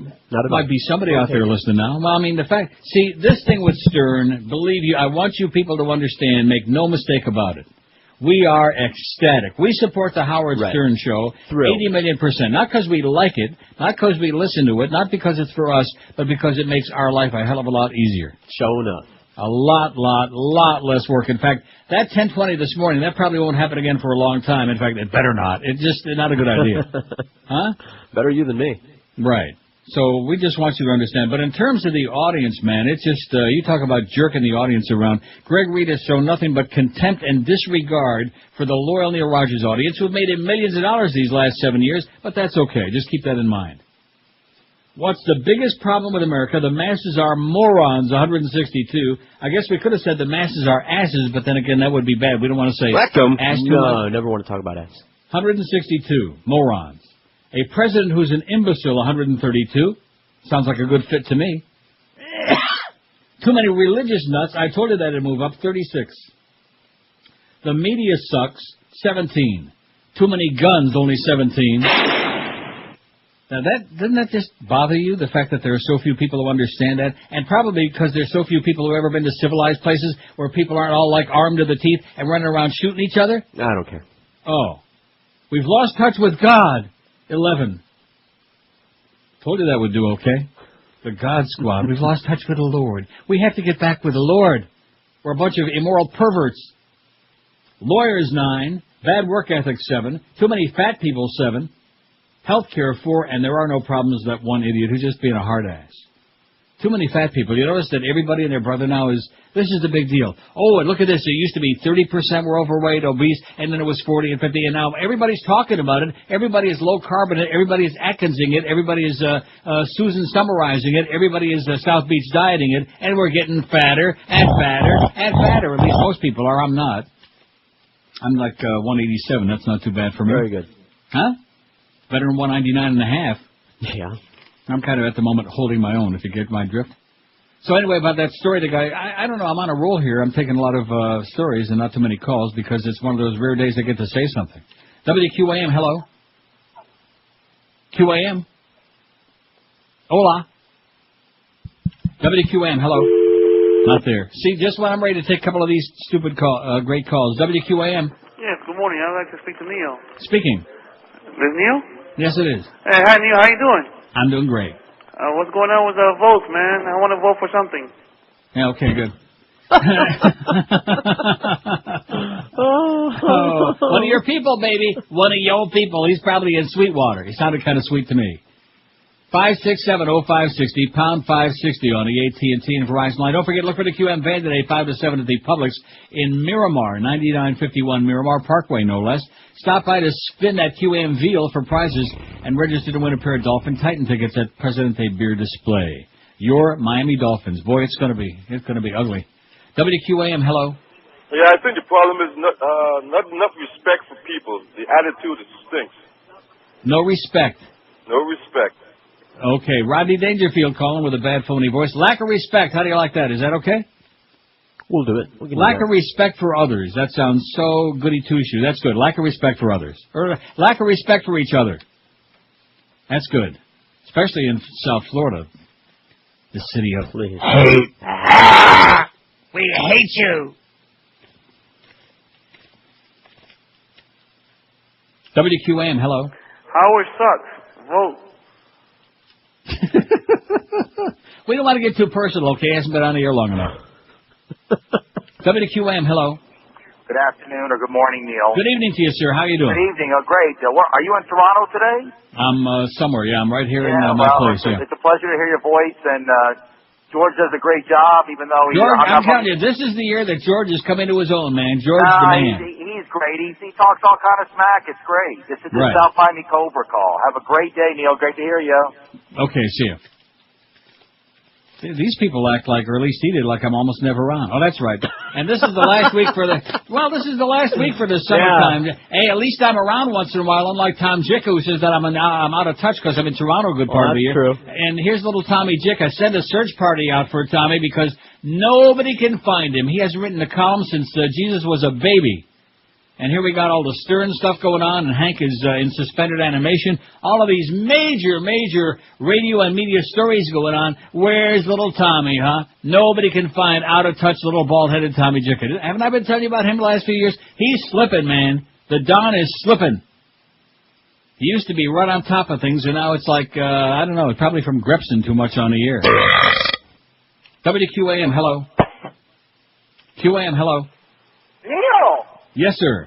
How you doing, my friend? I'm still doing great, just like I was 2 minutes ago. You are a breath of fresh air. What can we do for you, sir? What do you got? I really just wanted to call. I haven't talked to you in a long time, and I've been an avid listener and a big supporter for many, many years. And I just wanted to get your take on the... what do you think? Gore gonna make it, or yeah, Gore's gonna make it, man. Al Gore for president. Yes! Yes! Time this warp. is our That's a time warp call. That was beautiful. Twilight No, it wasn't Zone. time warp. He's warped. That's all. He's a little excited. You know, he's talking to a superstar. Judge blocks RNC protest in Central Park. Going back to that guy that called earlier about this. Representatives of an Arab American group, and let me tell you, you laundry heads out there, you better cool it a little bit, okay? You're starting to really irritate a lot of people. Representatives of an Arab American group and an anti-war group say they're urgently conferring with their attorneys on what steps to take after a federal judge turned down the request to gather in New York Central Park and stage a protest before the Republican National Convention. The Anti-War Answer Coalition and the National Council of Arab Shmatahed Americans filed a lawsuit August 13 in Manhattan's U.S. District Court claiming they were unfairly denied a permit by New York City's Department of Parks and Recreation for 75,000 people to attend an August 28 rally. This court cannot blind itself to the daunting security concerns facing this city during the Republican National Convention. U.S. District Judge William Pauley III ruled Monday, no kin to Jane Pauley. There are serious questions whether the Great Lawn can safely accommodate the proposed rally at this point. The Great Lawn. Brian Becker, a national coordinator for the Answer Coalition, blasted New York City officials. The Answer Coalition, the NCAA, is not only disappointed with the ruling, Becker said, but we condemn the city for presenting to the court a completely false brief and making in court false representations which on the face contradict themselves. That, by the way, the NCAA is not the sports thing. It's the National Council of Arab Americans for the sports nerds who listen to this pathetic radio station. Lawyers for New York City have said that the rally could destroy the Great Lawn, which was restored in 1997, and it cost over $18 million. So let the Saudis pay for it, right? They got the big bucks. On them, in the pocket. And by the way, you know what we forget to say every day on this show? What do we forget to say every day? Thank you, Mr. President, for those low gas prices. You're listening to Neil Rogers exclusively on 560 QAM. QAM Miami, Fort Lauderdale. I am Frau Ileana Ross-Laitman, and I like scrubbing my smelly gorilla ass with soap made from jewels and listening to the Neil Roque Comunista Hour. Hey, I just can't wait until Robert Dole loses. When the whole nation chooses. He's got a ride on that is useless. He's dumber than the Three Stooges. Absolutely. Gotta watch as Robert Dole loses. You might as well vote for me. You might as well vote for me. I've got no interest in politics, but Robert Dole just kinda makes me sick. Too bad there isn't someone else to pick, 'cause he reminds me of Tricky Dick. That's why I'm betting that Robert Dole loses when the whole nation chooses. A lot of people say he's ruthless.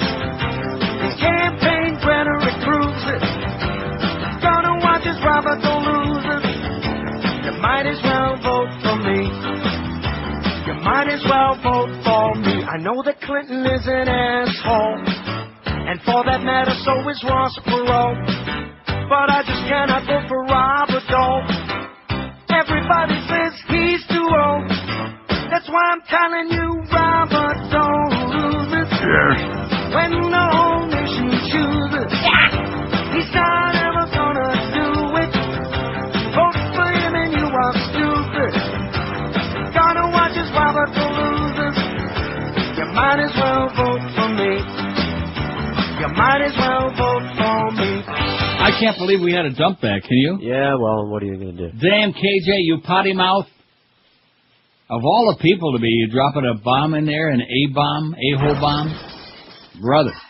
But nevertheless, Bob Dole proved that he is a hole over the weekend, opening up a big mouth, jumping on with those swift boat veterans and a whole, let me say it again. You got an AWOL president, a 5-time draft-dodging vice president, and they're knocking a war hero. How do you like that, John Kerry? Force for Equality. The NAACP was organized here. He's a wimp, though. He was a war hero, but, somewhere along the line he lost it.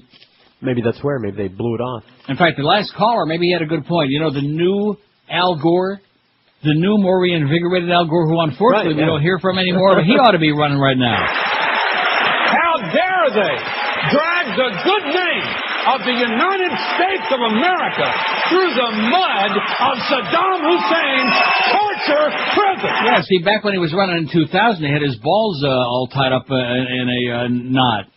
And now that he's not running for anything, all of a sudden he's ballsy and they're swinging loose and he's screaming and yelling and telling it like it is. So you got Howard Dean and Al Gore telling it like it is, and John Kerry like... As a matter of fact... Yeah. Just kind of like wimping along, Rumor on the Fudge Report is that he actually called the Swift Boat veteran, one of them, on Sunday night. And how come you guys don't like me and are ripping me? I mean, you talk about just getting sucked in big time badly. I got several articles about that. I might read it now that we got some time today, you know what? Lots of time, I'm sure that our Stern people are not big on these bedtime stories because most of them aren't really all that concerned about what's happening in the world besides getting laid, which most of them can't anyway and never will. You're going to just apologize in advance for doing this during the middle of lunch hour. I hope you already ate. Yeah, I had a chili dog from Howie's. Thank you. Great. Thanks, Howie's. Chili dog. Chili Man, you're going to be doing some serious business, some serious bull business. Looking forward to it. Longtime customers wed at, guess where? Guess what retail establishment? Your very favorite. Walmart. Did you see the story? No. Right. Boise, Idaho. Somewhere between the junk food aisle and the automotive department, Pat Bird and Bill Hughes fell in love. So it was only natural they should marry where the magic happened, at Walmart, at the much-hated, despised, and reviled Walmart. Another hated American institution. See, I'm not, besides exporting Jerry Springer and exporting McDonald's and Burger King and Pizza Hut, now we're exporting Walmart, too, It never dawned on me to have it anyplace else, the 55-year-old bride said. Now, I have no idea who she is or anything about her, but don't it sound a little trailer trashy to you? Well, they work at Walmart, don't they? Speaking of Jerry Springer, neither bride nor groom work at the discount store. Still, they spend more time there than many employees do, wandering the aisles and visiting friends from...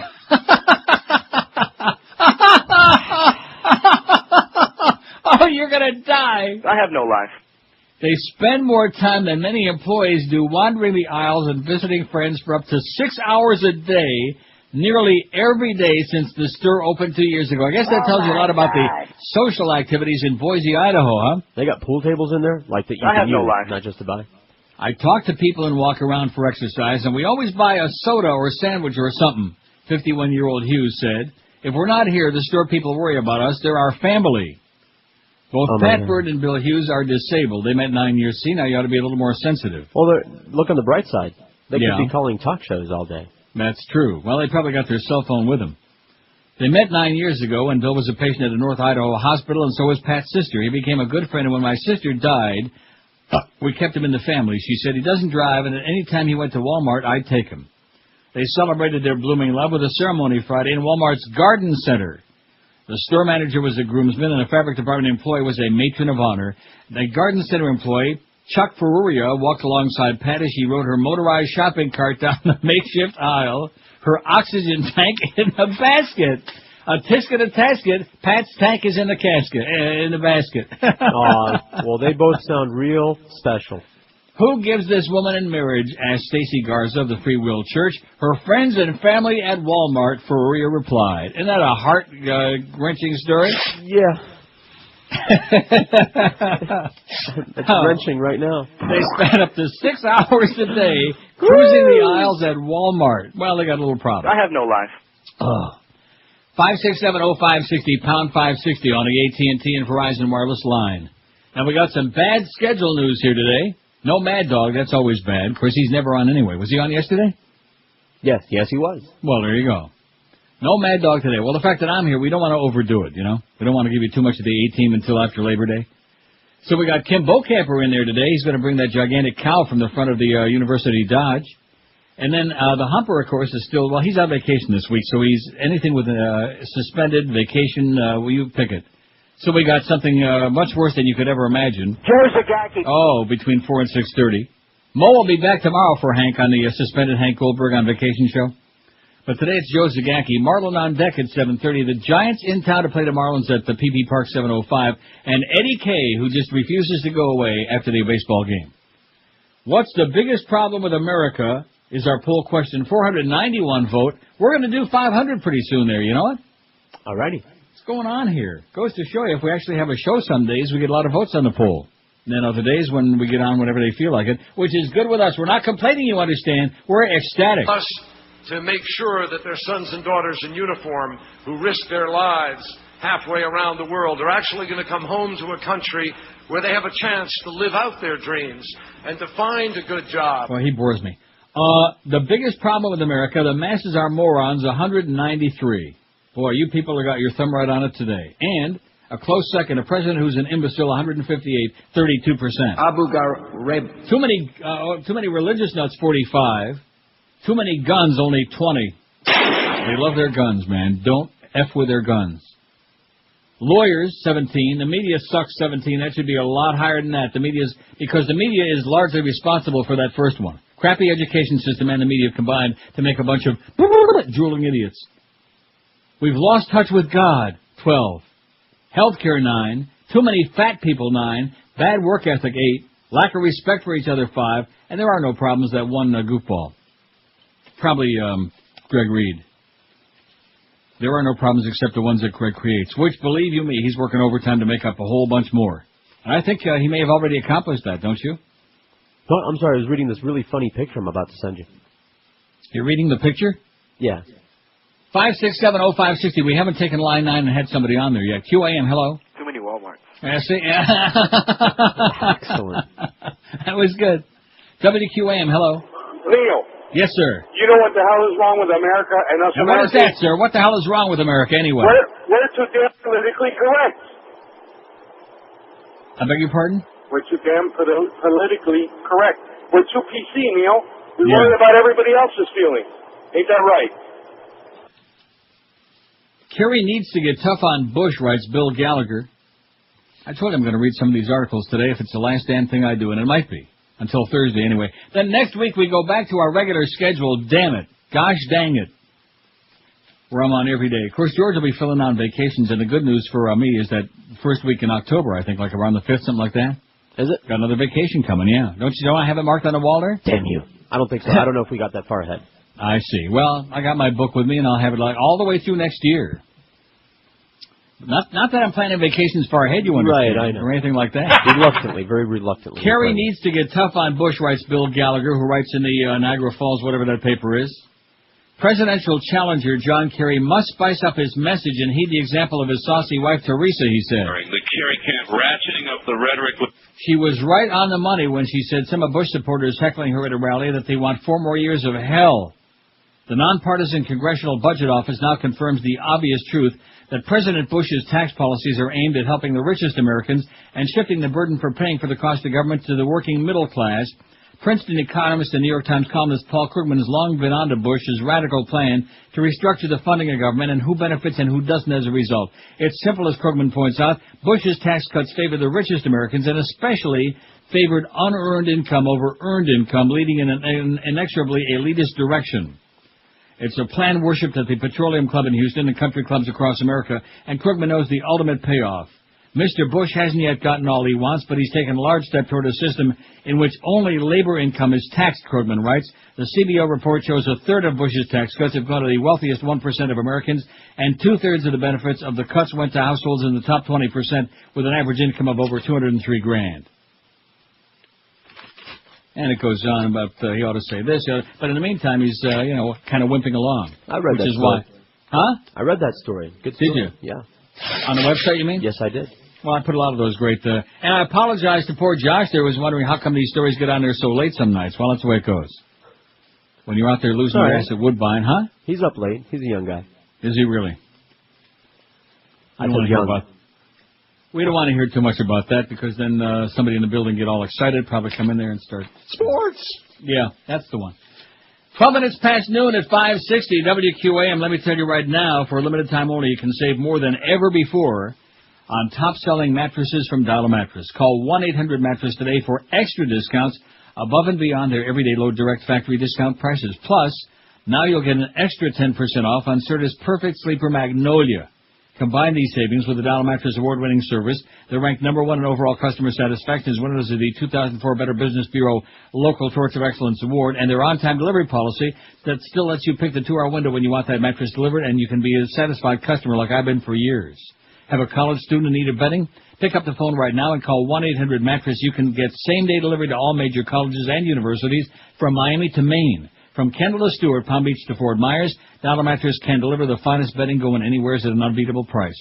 All the smart folks are doing it. They're calling 1-800-MATTRESS. You ought to be doing the same to guarantee yourself a great night's sleep for a coon's age to come. Log on to their website at mattress.com or make that one easy phone call. Just sit there right on your fat ass, reach over and pick up that phone and call 1-800-MATTRESS, 1-800-MATTRES. You're listening to Neil Rogers exclusively on 560. In Miami town at 560 WQAM.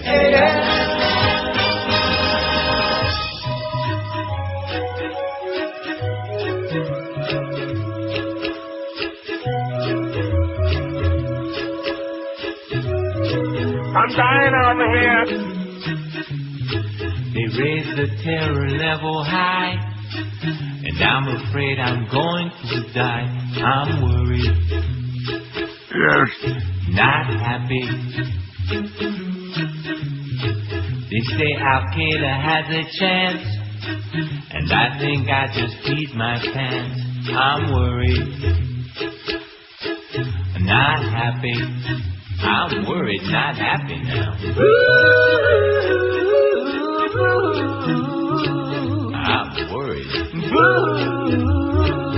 Not happy.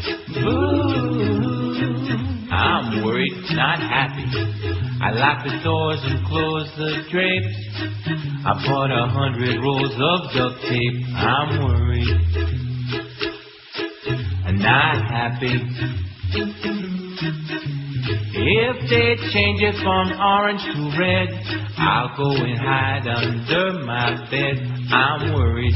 Oh, my. I'm not happy. Look at me. I'm not happy.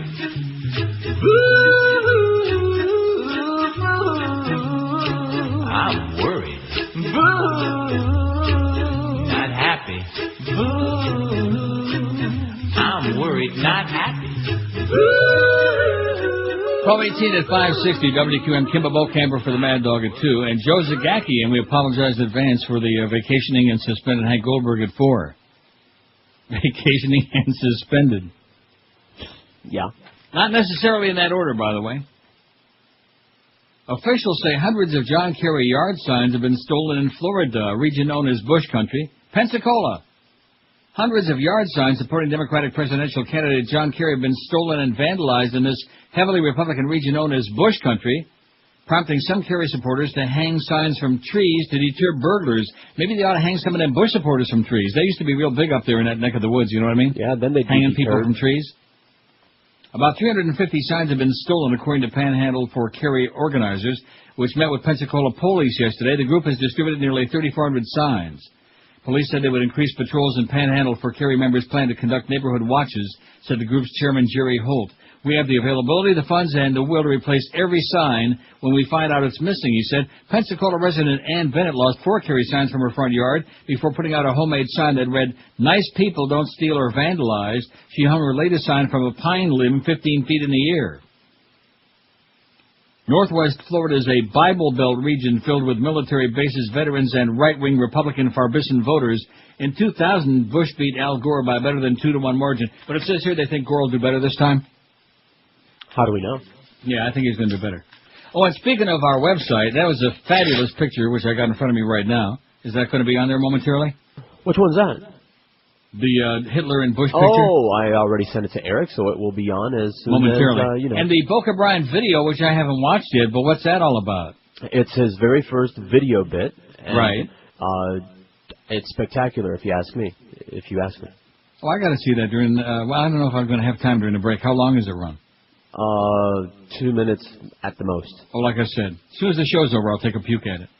But also, not only will you be able to see that, plus, of course, the ass and thighs and humping and, the Olympic stuff, the gay Olympics. But also now we got this picture, it should be up on there momentarily, which has got a big banner that shows on the left hand Hitler with a big swastika on his chest and Bush with the American flag on his, and it says on the bottom, same Schmidt, different hole. That's beautiful. And isn't it interesting, who was the very first one that was calling these a bunch of crazy Nazis years ago? Oh, God. And people said, oh, boy, that Neo's Ray over the top, boy, he's gone too far, you know? And now it's very commonplace. In fact, you know who it was who called the neocons the Gestapo? I give up who? Colin Powell. How about that? In his interview with Bob Woodward in the Woodward book, he refers to the neocons, Wolfowitz and Pearl and Cheney and Rumsfeld, as the Gestapo. And in the context of it, literally, he means it. But then again, as far as Colin Powell's concerned, since he was so vehemently against all the phony evidence and the WMDs and those phony maps, if he had any balls, if he was really an upstanding guy, instead of just being a suck-along, he'd have resigned. He'd have submitted his resignation. Am I right? Right. But obviously he has no conscience. He's just another yes man. Or maybe they just made him an offer he couldn't refuse. I'd like to think that one. Yeah. 5670560, pound 560 on it. In fact, maybe they brought his brother in from the old country, from Africa. What's the biggest problem with America? The masses are morons, 213. We got 500 and some votes on there, 547. The masses are morons, over 200. The president who's an imbecile, 172. Too many religious nuts, gosh dang it, 49.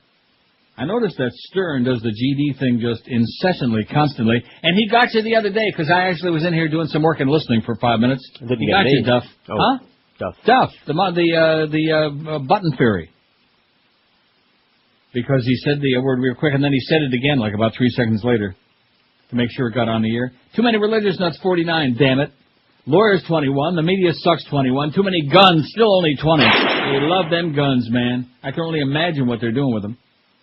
We've lost touch with God, 13. Too many fat people, 11. Healthcare, 10. You see any connection there? No. Lack of respect for each other, 9.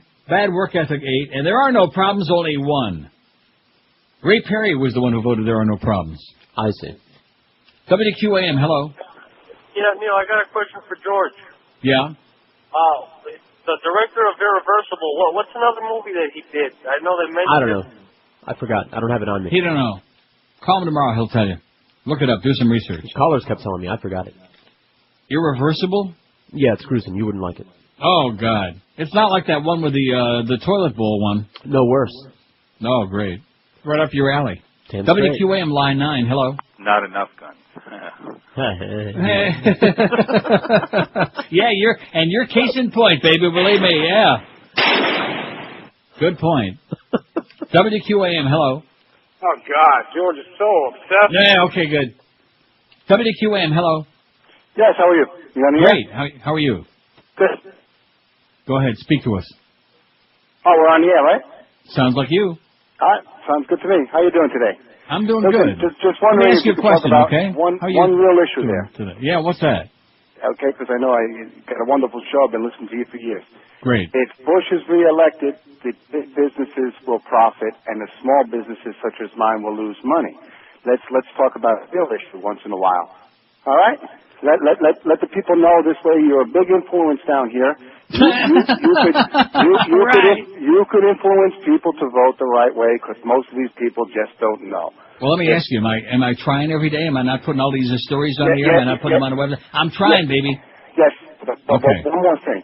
Yes. The people down here, especially in South Florida, they got the sun up their butts and they do work. And Rectum.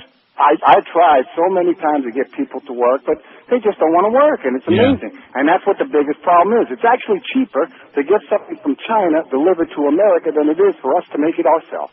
Well, doesn't that come under the bad work ethic thing on our poll today? Bad work ethic, it bunch of lazy wasn't number one. slobs. It wasn't number one. Well, Gotta be number one. That's the okay, biggest I'll go problem. vote for it. Okay, have a great day, pal. Get out of here. Your phone is starting to self-destruct. Was that Jim from Fishing Impossible? Oh, that Jim. 26 past noon. I thought you meant another Jim. Who, Randy's Jim? How's Randy doing, by the way? Huh? How's she doing, the goddess? Don't know. Anybody listening to that show? How's your buddy Al Franken? Is he still as exciting as ever? Catherine Lamford. Oh, my gosh. He is just a dynamo on wheels, that Al Franken, man. He is something else. By the way, David Ross, I hate to break the news to you, man. You're DOA. You are finished. Even Pete Bolger admits that. Oh, I better not tell him that. I don't want to, unleash any inside information about Cheap Channel. He admits you're done. Paul and Ron, history. Even Mary Schallenberger says it's history when it comes to Paul and Ron. On which one are they on now? Big, small, whatever? Yeah, one of those. More importantly, though. Yes? That picture's up on the site now. All right, let's hear it. Take a look at that. And, of course, it'll probably ruffle the feathers of some of them Bush liquors. Too bad. Can't handle the truth. When you shop for quality footwear, great selection, and professional service, there's only one place to go. And, of course, we're talking about a store that I've been telling you about for years now, Brandy's Shoes in Pompano Beach, man. At Brandy's Shoes, you'll find the biggest selection of men's and women's shoes, the best service, the best prices in town, which is important to just about everybody, and all the top quality names. Not any off-brands that you wouldn't put on somebody else's foot. They carry the best like Rockports, Florsheim, SAS, Sperry, Naturalizer, Timberland, and all the other top names in the shoe business. And because they've got so many zillion shoes in stock, you can just about bet Greg's life on it that your style is in your size on the shelf, sitting there right now waiting to slap on your feet. Brandy's is open Monday through Saturday from 9 till 9, Sundays 10 to 5, and you'll find them at 1290 North Federal Highway. That's in Pompano Beach, and no matter where you live, it's worth the trip because they've got unbeatable deals waiting for you. For example, right now, it's a great time to buy Sperry this week at Brandy's. Men's and women's topsider AOs are only $47.90, and the rest of the line is 20% off. Let me say it again, 20% off. So come in for even better than usual savings or visit them on the website, brandyshoes.com. You're listening to Neil Rogers exclusively. WQAM. No fags in the church. Jumped in a taxi cab, I said, driver, Central Park. He looked at me so quizzically, I could tell he was in the dark. So I acted out my park charade, and with my arms the trees I made. Nobody speaks English anymore. I went down to Miami Beach where the weather is nice and sunny. I walked into a liquor store, but the guy there talks real funny. So I asked him for a pint of old Jim Beam. He says, "No entiendo. What does that mean?" Nobody speaks English anymore. At the corner deli. Hell, I think I'm in Pakistan. Speak English, smelly. Or you can go back to Iran.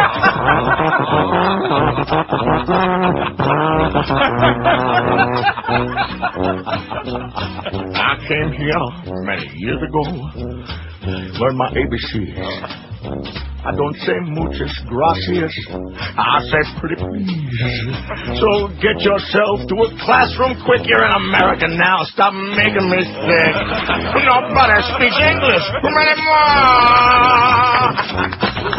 12:32, 28 till 1 at 560 WQAM. We need some movie reviews on Exorcist the prequel. Yes. To help you decide whether you're going to go spend your hard-earned money to go see it or not. Probably won't. No? No, I'll wait for it to come on cable. So people are telling you it really blows? So far. I'll tell you one thing. If it's as good as Exorcist 2 and 3, man, forget about it. Porn stars could be forced to use protection. A California state assemblyman who looks like a real pervert to me, in fact, looks a lot like me. A California state assemblyman has asked the adult entertainment industry to adopt safe-sex measures or face the possibility of a law that would compel performers to use condoms. Oh, my God. Assemblyman Paul Koretz, chairman of the Labor and Employment Committee, said adult film stars should receive workplace health and safety protections like other Californians.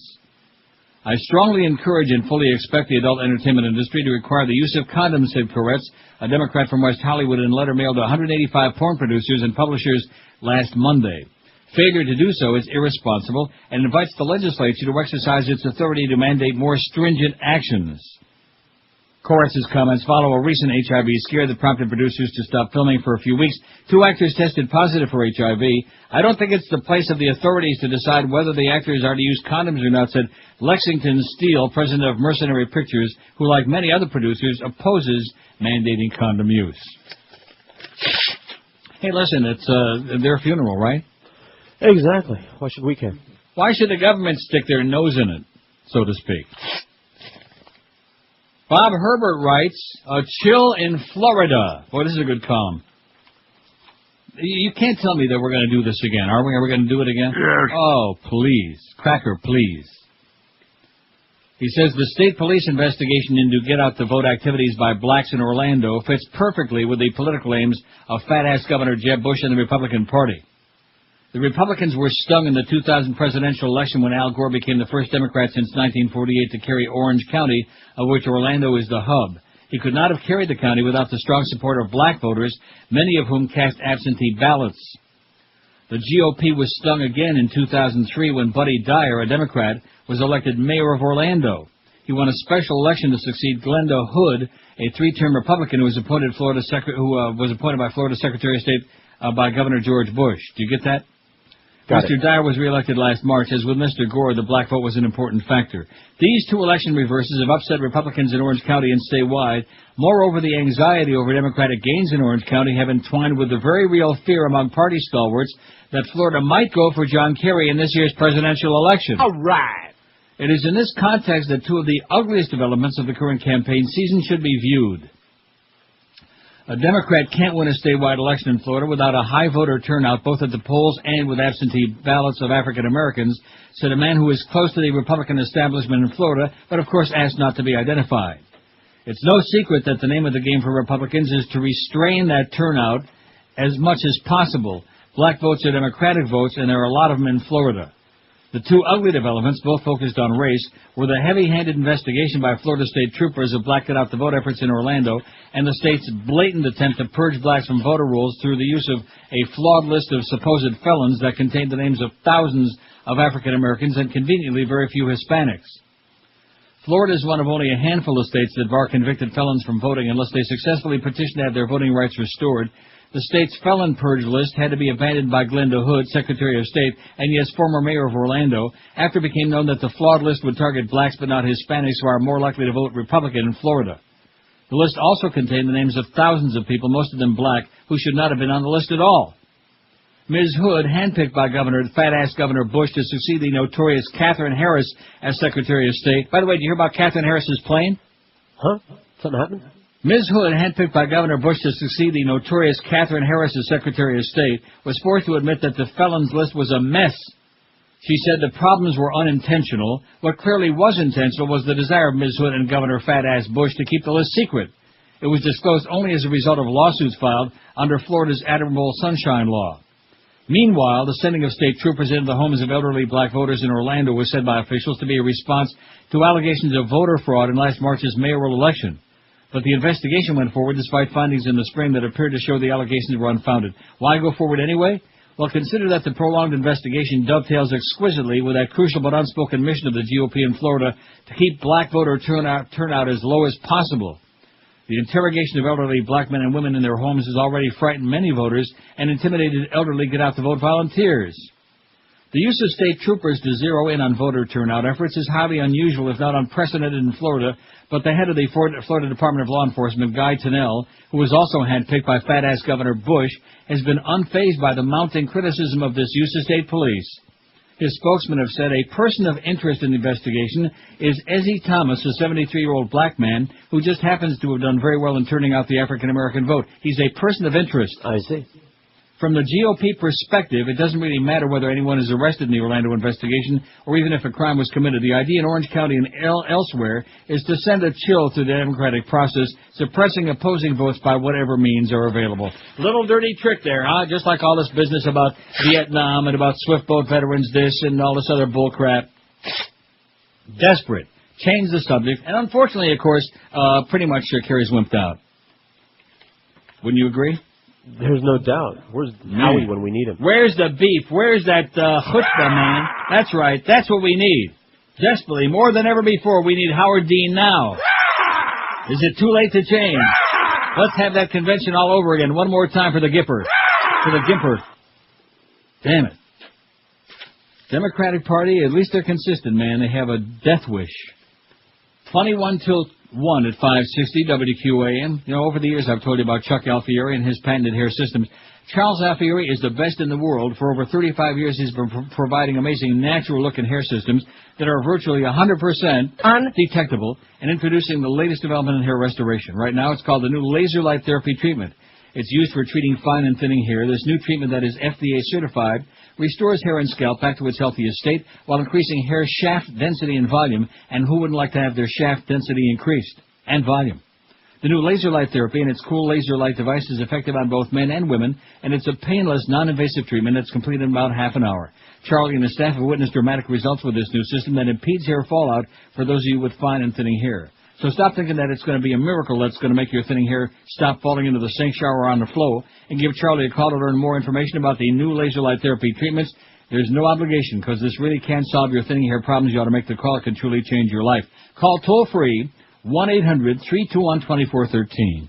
That's 1-800-321-2413, or get more information on Charlie's world-faming website, charlesalfieri.com. The Howard Stern Show. Neil Rogers, mornings and middays. And sports around the clock. Okay. 560 WQAM. Number I wrote the other day while out duck hunting with a judge. Thank you very much, the FCC. Thank you very much for fining me. $5,000 so I'm really out of luck. That's more than Heidi Fleiss was charging me. So thank you very much, the FCC, for proving that free speech just isn't free. Clear Channel's a dear channel, so Howard Stern must go. Attorney General Ashcroft doesn't like strong words, and so he's charging twice as much as all the drugs for Rush Limbaugh. So thank you all so very much. So thank you very much, dear Mr. Bush, for heroically sitting on your tush. or Halliburton, Enron, all the companies who fail. Let's send them a clear signal and stick Martha straight in jail. She's an uppity rich bitch, and at least she isn't male. So you all so very much. So you Dick Cheney too. You and everything you do. Your pacemaker must be a fake. You haven't got a heart. As far as I'm concerned, you're just a pasty-faced old fart. And as for Condoleezza, she's an intellectual tart. So you all so very much. So you very much, the EPA, for giving all Alaska's oil away.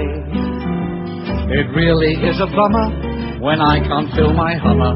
The ozone's a no-go zone now that Arnold's here to say the nuclear intergames are going to take place in LA.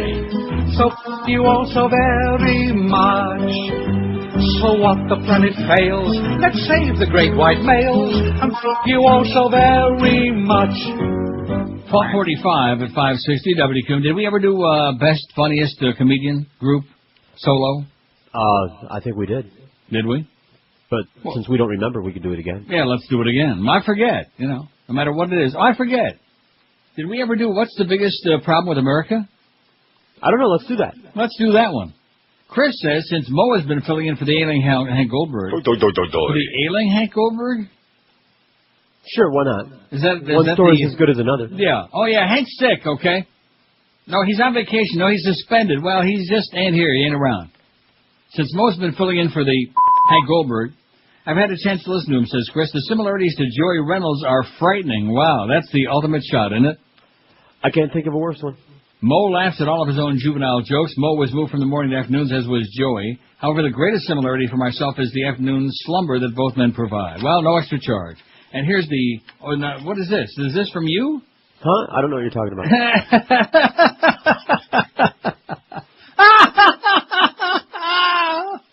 Oh, no, I thought this writing looked familiar. It must be from some spy inside the building. It's certainly not from anybody we know. Rumor has it that the powers that be at QAM have ordered another delay machine for Dump Lindsay, who's got his hand on it and is shaking it consistently all morning long. That's what I'm hearing. He keeps pressing it and pushing it and yanking it. And the dump button, too. Wow. So we have yet another delay. Well, how many delay buttons we got now? About 30, man. Brother. Not that they're nervous or anything like that, you understand. Even a slice of Swiss cheese don't have as many holes in it as we've drilled in the Howard Stern Show, or our butchered version of it here on this radio station, which makes you wonder, what were they thinking about, number one? Or number two, more likely, were they thinking? No. Probably not. WQAM, hello. Lenny Marquez and Warren Cromartie were separated at birth. WQAM, hello. Hey, how's it going? Okay. Hey, can Neil play There's No Fags in the Church? He had a bid on it. Hey, Neil, can you play There's No Fags in the Church? You had a bid on it. Have a bid on it. There's no fags in the church. That's a bit? Yeah, play it. Play what? There's no fags in the church. There's no such bit. Oh, I thought you had it on card. All right, thanks, man. There's no fags in the church. Oh, God. Is he talking about the call? We don't have that, do we? Oh, that's Reverend Jones' boyfriend or something. We're trying to get us to play that crap again. Get with it. Get lost, okay? Go find a new buddy. I have no life. Go find a new playmate. 567-0560, pound 560 on the AT&T and Verizon wireless line. You know how it goes. As soon as you get rid of one, there's like 16 new ones come festering and festering. WQAM, hello. Hello? Yes? Oh, hi, Neil. Oh, thank God you're back. Yeah, that's it. Oh, that's the George Ripper, yeah. Blow it out your ass. WQAM, hello. If you smell... WQAM, hello. Hey, Neil. Yes, sir. George Rodriguez sucks. Okay, thanks. Didn't know that. WQAM, hello. Yeah, Neil, how are you? Okay. Good. I want to vote on the poll. Well, go online and do it. Have a good time. 567-0560. Well, he probably don't have a computer. That was very rude of me, wasn't it? Yes. I'm sorry. Don't I apologize? No. No. See, we don't take votes on the phone on the poll. That would be about as terminal. I mean, it's just unbelievably bad. The poll is on our website, neilrogers.com. If you don't have access to a computer, go into one of those computer stores and steal one, okay? Or borrow somebody else's, or steal somebody else's, even better, at the orifice. But we don't take votes on the air. Kind of stupid, if you ask me. And not only that, but what kind of a show is it about a poll, right? Yeah, terminal. WQAM, hello. Hey Neil, how's it going? Pretty good. Hey, I don't know if anybody told you yet, but between around 9:45 this morning and 10:05 on the Howard Stern show, yeah, they let through about 30 to 40 fart sounds on QAM. About 30, man. Oh my God, let's see. 30 times 250,000 is how much? That's $7.5 million. Yeah, man. I mean, what kind of double standard crap is that? Yeah, I guess there goes George's pay raise. Okay, thanks for the bad news. $7.5 million for farts. Wow. I still say there ain't nothing like a great fart in a steamy hot shower, man. Really big blast. Oh God, in a steamy hot shower, and of course there ain't nobody within about 10 miles, and you're just in there just enjoying and savoring. Oh, I guess we can't say these things, can we? No, because they have to do with not so much the exercise activity itself, but the enjoyment of it, which is supposed to be nasty and vulgar and grotesque, and you certainly can't enjoy that. You know, like sex. Right. How's that poll coming, speaking of sex? What's the biggest problem with America? I got another one for you, too. Sexually repressed. Ooh, yeah. Why didn't we put that on there? We're slow. Huh? Because we're slow? We're a little bit slow. Well, we got a ways to go, and we got all the way till tomorrow with this poll. Sexually repressed. Get that on there right away, if not sooner, Josh. Oh, it's on there. Oh, it is. The masses are morons, 250. A president who's an imbecile, 199. Too many religious nuts, 65. Lawyers, 23. The media sucks, 21. Too many guns, 21. Lack of respect for each other, 18. Healthcare, 17. We've lost touch with God, 15. Oh, God. Too many fat people, 13. Bad work ethic, 9. And there are no problems, 1. That was from Gary Sarner. Wasn't it from Gary Sarner, your close personal friend? My best buddy. Oh, that's right. I don't want to mess up your thing that you got going on now with Gary Sarner. I have a thing? You got a freebie. Oh, yeah, well, you got a thing going on. Yes, I do. Yeah, you're going to be like a walking flashlight, man. You're going to be like a beacon in the dark. You know it. WQAM, hello. Oh, so now I know what that guy said before. He said George glows. I thought he said something else. In the dark. WQAM, hello. Hey, Neil. Yes, sir. Number one, I thought you'd be fuming about this from the beginning of the show, but... And what is that? Bush passed into law yesterday something that affects over 6 million blue-collar workers. He passed it into law all by himself? Well, no. The government passed it into law, but it was Bush's push. Yeah. No more overtime. Right. For over 6 million people, do you know what that's going to do to a lot of us? Yeah. Yeah, it's going to screw a few of us. But one for the poll, not enough tinfoil to wrap the heads of the morons in this country. Okay, and have a great day, and let me know when you get the Visqueen in, okay? I need some. 5670560, pound 560 on the AT&T and Verizon wireless line.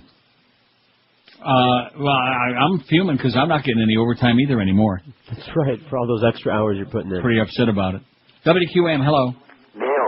Yes, sir. I wanted to chime in earlier. That guy stole my thunder about Howard using this kind of stuff that you're not allowed to. What kind of double?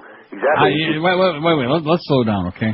All right. See, I'm not one of those people who needs to jump into the sandbox, and I already said before he did the first show on this station that no matter what he does, that's him, that's his show, that's whatever he wants to do. I don't need to play fart sounds. I did for years and years and years. It's fine. I think it's also juvenile that we can't play it anymore. But I don't need to do that to do a radio show, okay? Yeah, but I think Stern blows. I'd rather hear Phil Latzman back. Poor guy's working construction. Now he's out of radio. Is he really? Yeah, I saw him on TV with a dark-complected fella doing in a construction hat. Phil Latzman. Wow. Thanks, Neil. Love you. That is incredible. That's a good poll question. What was more embarrassing, Phil Latzman at the construction site or Greg Budell at the Country Kitchen in Hollywood, where Ma used to eat? Phil's working construction? Phil Latzman. That's what the guy said. Well, don't you understand? The Fox Sports dumped out, so you're not following that sports crap. He's been on NPR for like a year or more. Who, Phil Latzman? That's the one, yeah. Doing what? The morning announcing. I listen to him every morning. The Phil Latzman Morning Zoo. It's great. What are you talking about? Phil Latzman is the morning announcer on National Public Radio in this here market. And I Our listen to Phil it Latzman? Our Phil Latzman. Wow, that is unbelievable. And this guy says he's working construction. Maybe he was erecting something. I don't know. Maybe he's confused. Maybe it was Greg Budell. By the way, they still hate you, Greg, just in case you're wondering. I know you're listening, Greg. They hate you like poison. I'm not going to say they don't wish you any bad luck, though, because believe me, they do. As if you could get any more. WQAM, hello. Hey, Neil. Yes, sir. There he is again. On the 5 to 6. Uh-huh. WQAM, hello. Hey, Bill. Yes, sir. What's a quisling? A what? A quisling. Look in the mirror. WQAM, hello. Neil, I'd like sad gay people on the... Oh, great. We'll be right over. WQAM, hello. You gave my teabag whisker burn. WQAM, hello. Neil, God. Yes, sir. Speaking. Hey, is SLUT, are you allowed to say that? Yes. Oh, okay. That's one of the 7 words that we can say, slut. Okay, because Mo Howard David last Thursday called a female caller that, so I didn't know if he was We're allowed to say that. All right, hey, what's going on with George? Is he leaving the show? Where does that come from? George isn't leaving the show at all. Where does that come from? Because he was talking about not answering his email from QAM starting next week or the week after. I haven't been for like 2 months now, because it's all full of spam and viruses. Oh, okay. I got nervous, buddy. I've been on vacation. I didn't know what was going on.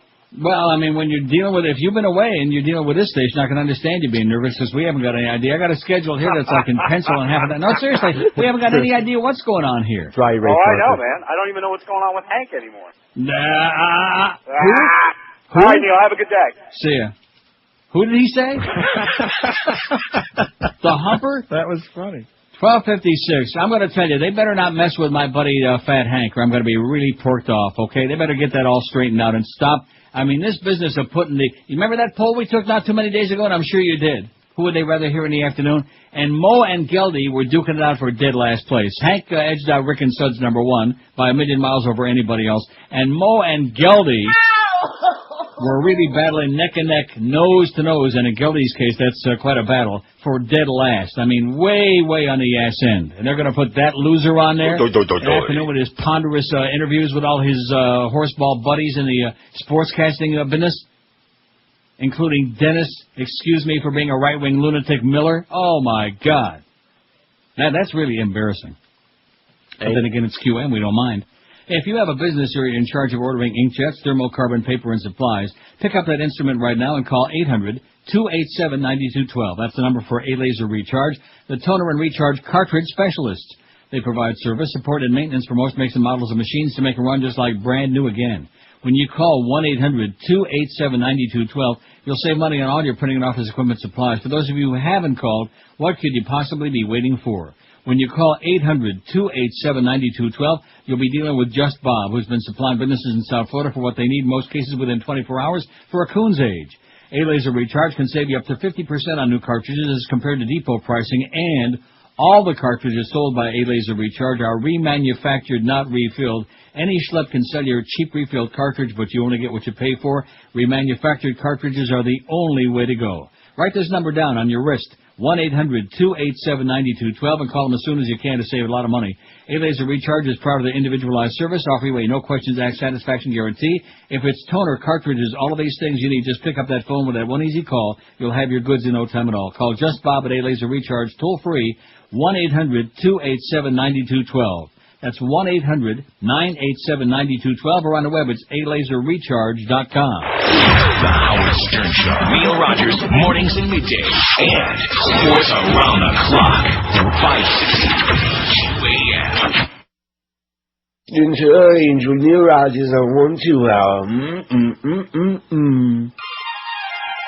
WQAM, I'm in Fort Lauderdale.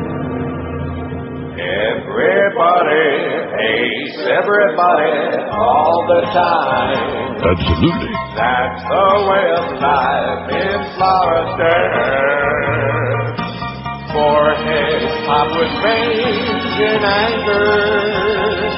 In hostile bedroom down.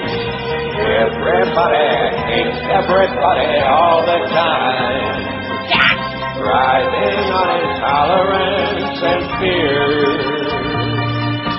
It's where disenfranchised congregate, and they don't want you here. You'll find their attitude quite sour. With a machete they threaten to slice you to the bone. Then in the gridlock of rush hour, out the window someone calls you Matacone. Hey, good evening. Everybody hates everybody all the time. So how bloody that you do. Something in the breeze is wafting from Pompano that whole business about, well, Howard is doing this, and you can't get away with that. It's so juvenile, man. Some of you people need a little shovel and a sandbox and a pail. Yeah. Very, very sad. And if you add it all up, we're actually a little bit more flexible. Yeah, there you go. I think somehow we're surviving. In fact, long before we had Stern on the station, all those edicts came down from Edict and Joyce. And I think we're surviving. I mean, there's a lot of stuff we'd like to be playing, and especially the bits. And then, in fact, we had to dump that Bob Dole thing. That was embarrassing just because KJ said, "Hole," you know? Eh? Well, it's a Canadian thing, I understand. Hole. They're not the only ones, though. Look for the QM van today, 5 to 7 at the Publix at 9951 Miramar Parkway. Stop by to spin the wheel for prizes. Register to win a pair of Dolphin and Titan tickets at the Presidente Beer Display, 5 to 7 this afternoon. And one thing I definitely am not going to forget to do is play again today. If Malaska is found to have a large private, she will be disqualified from the competition and stripped of her medal. If the bulge is found to be only a hernia, the Romanian powerhouse legend will only grow in the sportswomen weightlifting category. Weightlifting. That's what the priests do. For argument's sake, let's just say it's a hernia. That's what you think. Then she's extremely tough, though, because I can't imagine how painful it would be to lift that kind of weight with 5 or 6 inches of intestines bulging through your abdominal wall. Weightlifting officials and Olympic officials will meet with Meslaska this afternoon to examine the bulge. Oh, was I lucky to get that. I just happened to be sitting in here over the weekend, and bada bing, he started talking on that crap. And I said, I better get this tape rolling. You know when I should have had the tape rolling was this morning when we had that Dog and Pony show with Todd Dreck and Screwan. That's when I should have had my cassette rolling. Boy, would I've loved to play that display of psychosis on the air, wouldn't you? That'd have been something. That was special. Kerry made a Bush League error on Iraq by Robert Scheer. This was on our website the other day, and it's well worth reading because most of you aren't going to read our website stories or have anybody read it to you because you're too busy looking at the pictures, although you really should take a look at the Volker Bryan video, which I'll check out right after the show, and also the picture of Bush and Hitler. You can do it during a break. I can? And the video, too, yeah. I see. Kerry made a Bush League error on Iraq. Refusal to recant war vote plays in the president's hands, writes the great Robert Scheer, who writes in the L.A. Times. It was a sucker punch, and John Kerry fell for it like a rookie. I'm talking about President Bush's latest cheap gambit, turning his own unjustifiable and costly invasion of Iraq into his opponent's problem. Bush mocked Kerry's Iraq position for its nuance, a word that manages to sound both French and less than fully masculine. At Bush's prompting, reporters asked Kerry if he, knowing what we all know now about Iraq's lack of weapons of mass destruction, would still have voted as he did in October 2002 to authorize the president to use force against Iraq. Instead of smacking that hanging curveball out of the park by denouncing the Bush administration for deceiving Congress and the nation into a war, Kerry inexplicably said yes. Yes. Of course, Kerry went on to make an important critique of Bush's conduct of the war, but he got slammed by the Bush team as well as the media for losing in the gotcha derby. The irony is almost too much to bear. After all, for 2 years, Bush has flip-flopped relentlessly on just exactly why it was a good idea to occupy a troubled Muslim country that posed no military threat to the U.S. Now Bush is getting political mileage out of exploiting Kerry's stubborn refusal to admit that he was had by all the president's con men. The fact is, Kerry has been consistently saying the same thing for 2 years. Based on the administration's claim that Saddam Hussein was linked to al-Qaeda and possessed WMD, the president needed the stick of the use of force authorization to compel Iraq to comply with UN resolutions. That explains the yes vote, but unfortunately then and now, it is the wrong answer to the wrong question.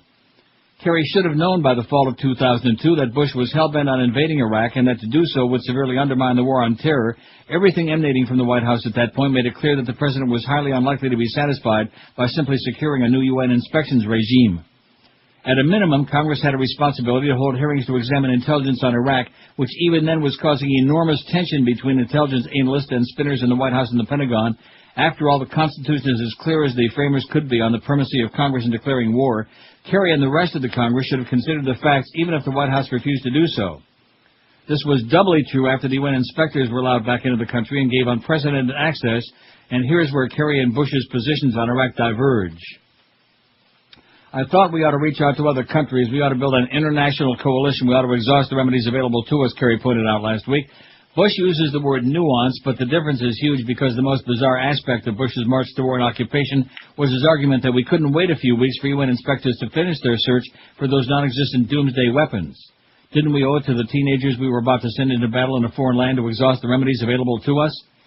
Some justify Kerry's refusal to recant on that yes vote, a vote he must now know is unwise, on the grounds that if he speaks the truth, he'll lose swing voters who value a strong America. But this is malarkey. Half the country now thinks invading Iraq was a bad idea, and nobody can be comfortable with the way it's turned out. The American people want to know how we got into this mess, how we can get out, and how we'll avoid making such stupid mistakes in the future. To win the debates and the election, Kerry needs to establish himself as the clear alternative to a president who has lied us into a quagmire. His forthright speech at the Democratic Convention shows he's capable of this. Before you go to battle, you have to be able to look a parent in the eye and truthfully say, we tried everything possible to avoid sending your son or daughter into harm's way, but we had no choice. We had to protect the American people, fundamental American values from a threat that was real and imminent. Kerry got it right then, but it won't matter if he continues to whiff on Bush's curveballs. Writes Robert Shear in the L.A. Times. And that's exactly, he's got his thumb right on it, man. With. He got sucked in there, and how they turned it around, how Bush's waffling and lies, how they managed to turn that around against him, and how they've done the same thing with the military service. It's unbelievable. It's unbelievable. Exactly. And you got a decorated war hero who volunteered at a time when people were running up here to Canada and doing everything else to get out, like getting certain friends to pull strings to get them into the Guard or any other damn thing under the sun. And in the meantime, you got an AWOL president and a 5-time draft-dodging vice president, and they're making military service an issue. And there's one-handed Bob Dole in there, old limp Bob Dole, limp noodle Dole, chiming in with his 2.5 cents. It's amazing. And again, only because there's so many stupid people out there. If you don't believe me, just turn on Jerry Springer any day of the week. And those people are reproducing like crazy, by the way. Oh, yeah, I know. Good thing. 5670560. In the trailer parks and ghettos of America, they're reproducing like rabbits. WQAM, hello. WQAM, hello. Not there. 560, I like catching them off guard like that. Oh, you're not taking any calls. We're going to hang up. Well, you never know. You never know when it might be your chance in the sunshine, your moment of glory, your 15.5 seconds of fame. WQAM.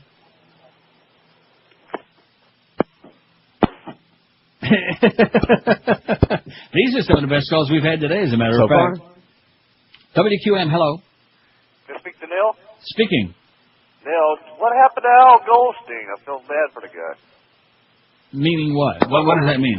And he hangs up. No, he's got a call waiting. What happened to him? He's SOL, is what he is.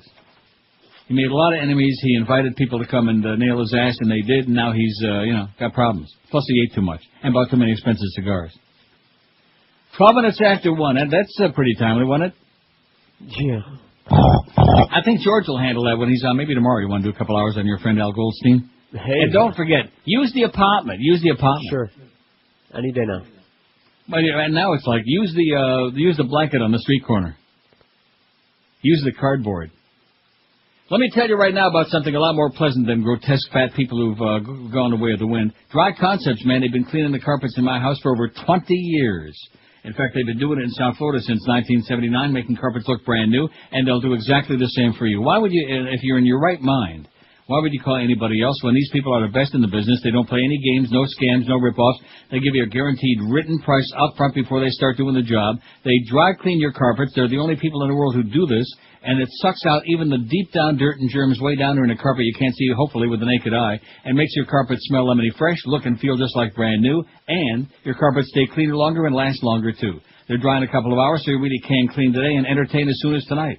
With over 20 years of doing it right in South Florida, you know we can trust these people on your carpets, your expensive Oriental and area rugs, your upholstery, all of these things. So give them a call, and when you do call, be sure and ask how you can save an extra 15% off their already unbeatable price by having you put them put you, or however that goes, on the standby list to save you even more money than usual. Call them toll-free, 1-800-248-5071. When you use them the first time, you'll understand why you'd never dream of using anybody else. 1-800-248-5071, or on the web it's dryconcepts.com. You're listening to Neil Rogers exclusively on 560 QAM. I'm a fat Jew. Well, congratulations. Get a life.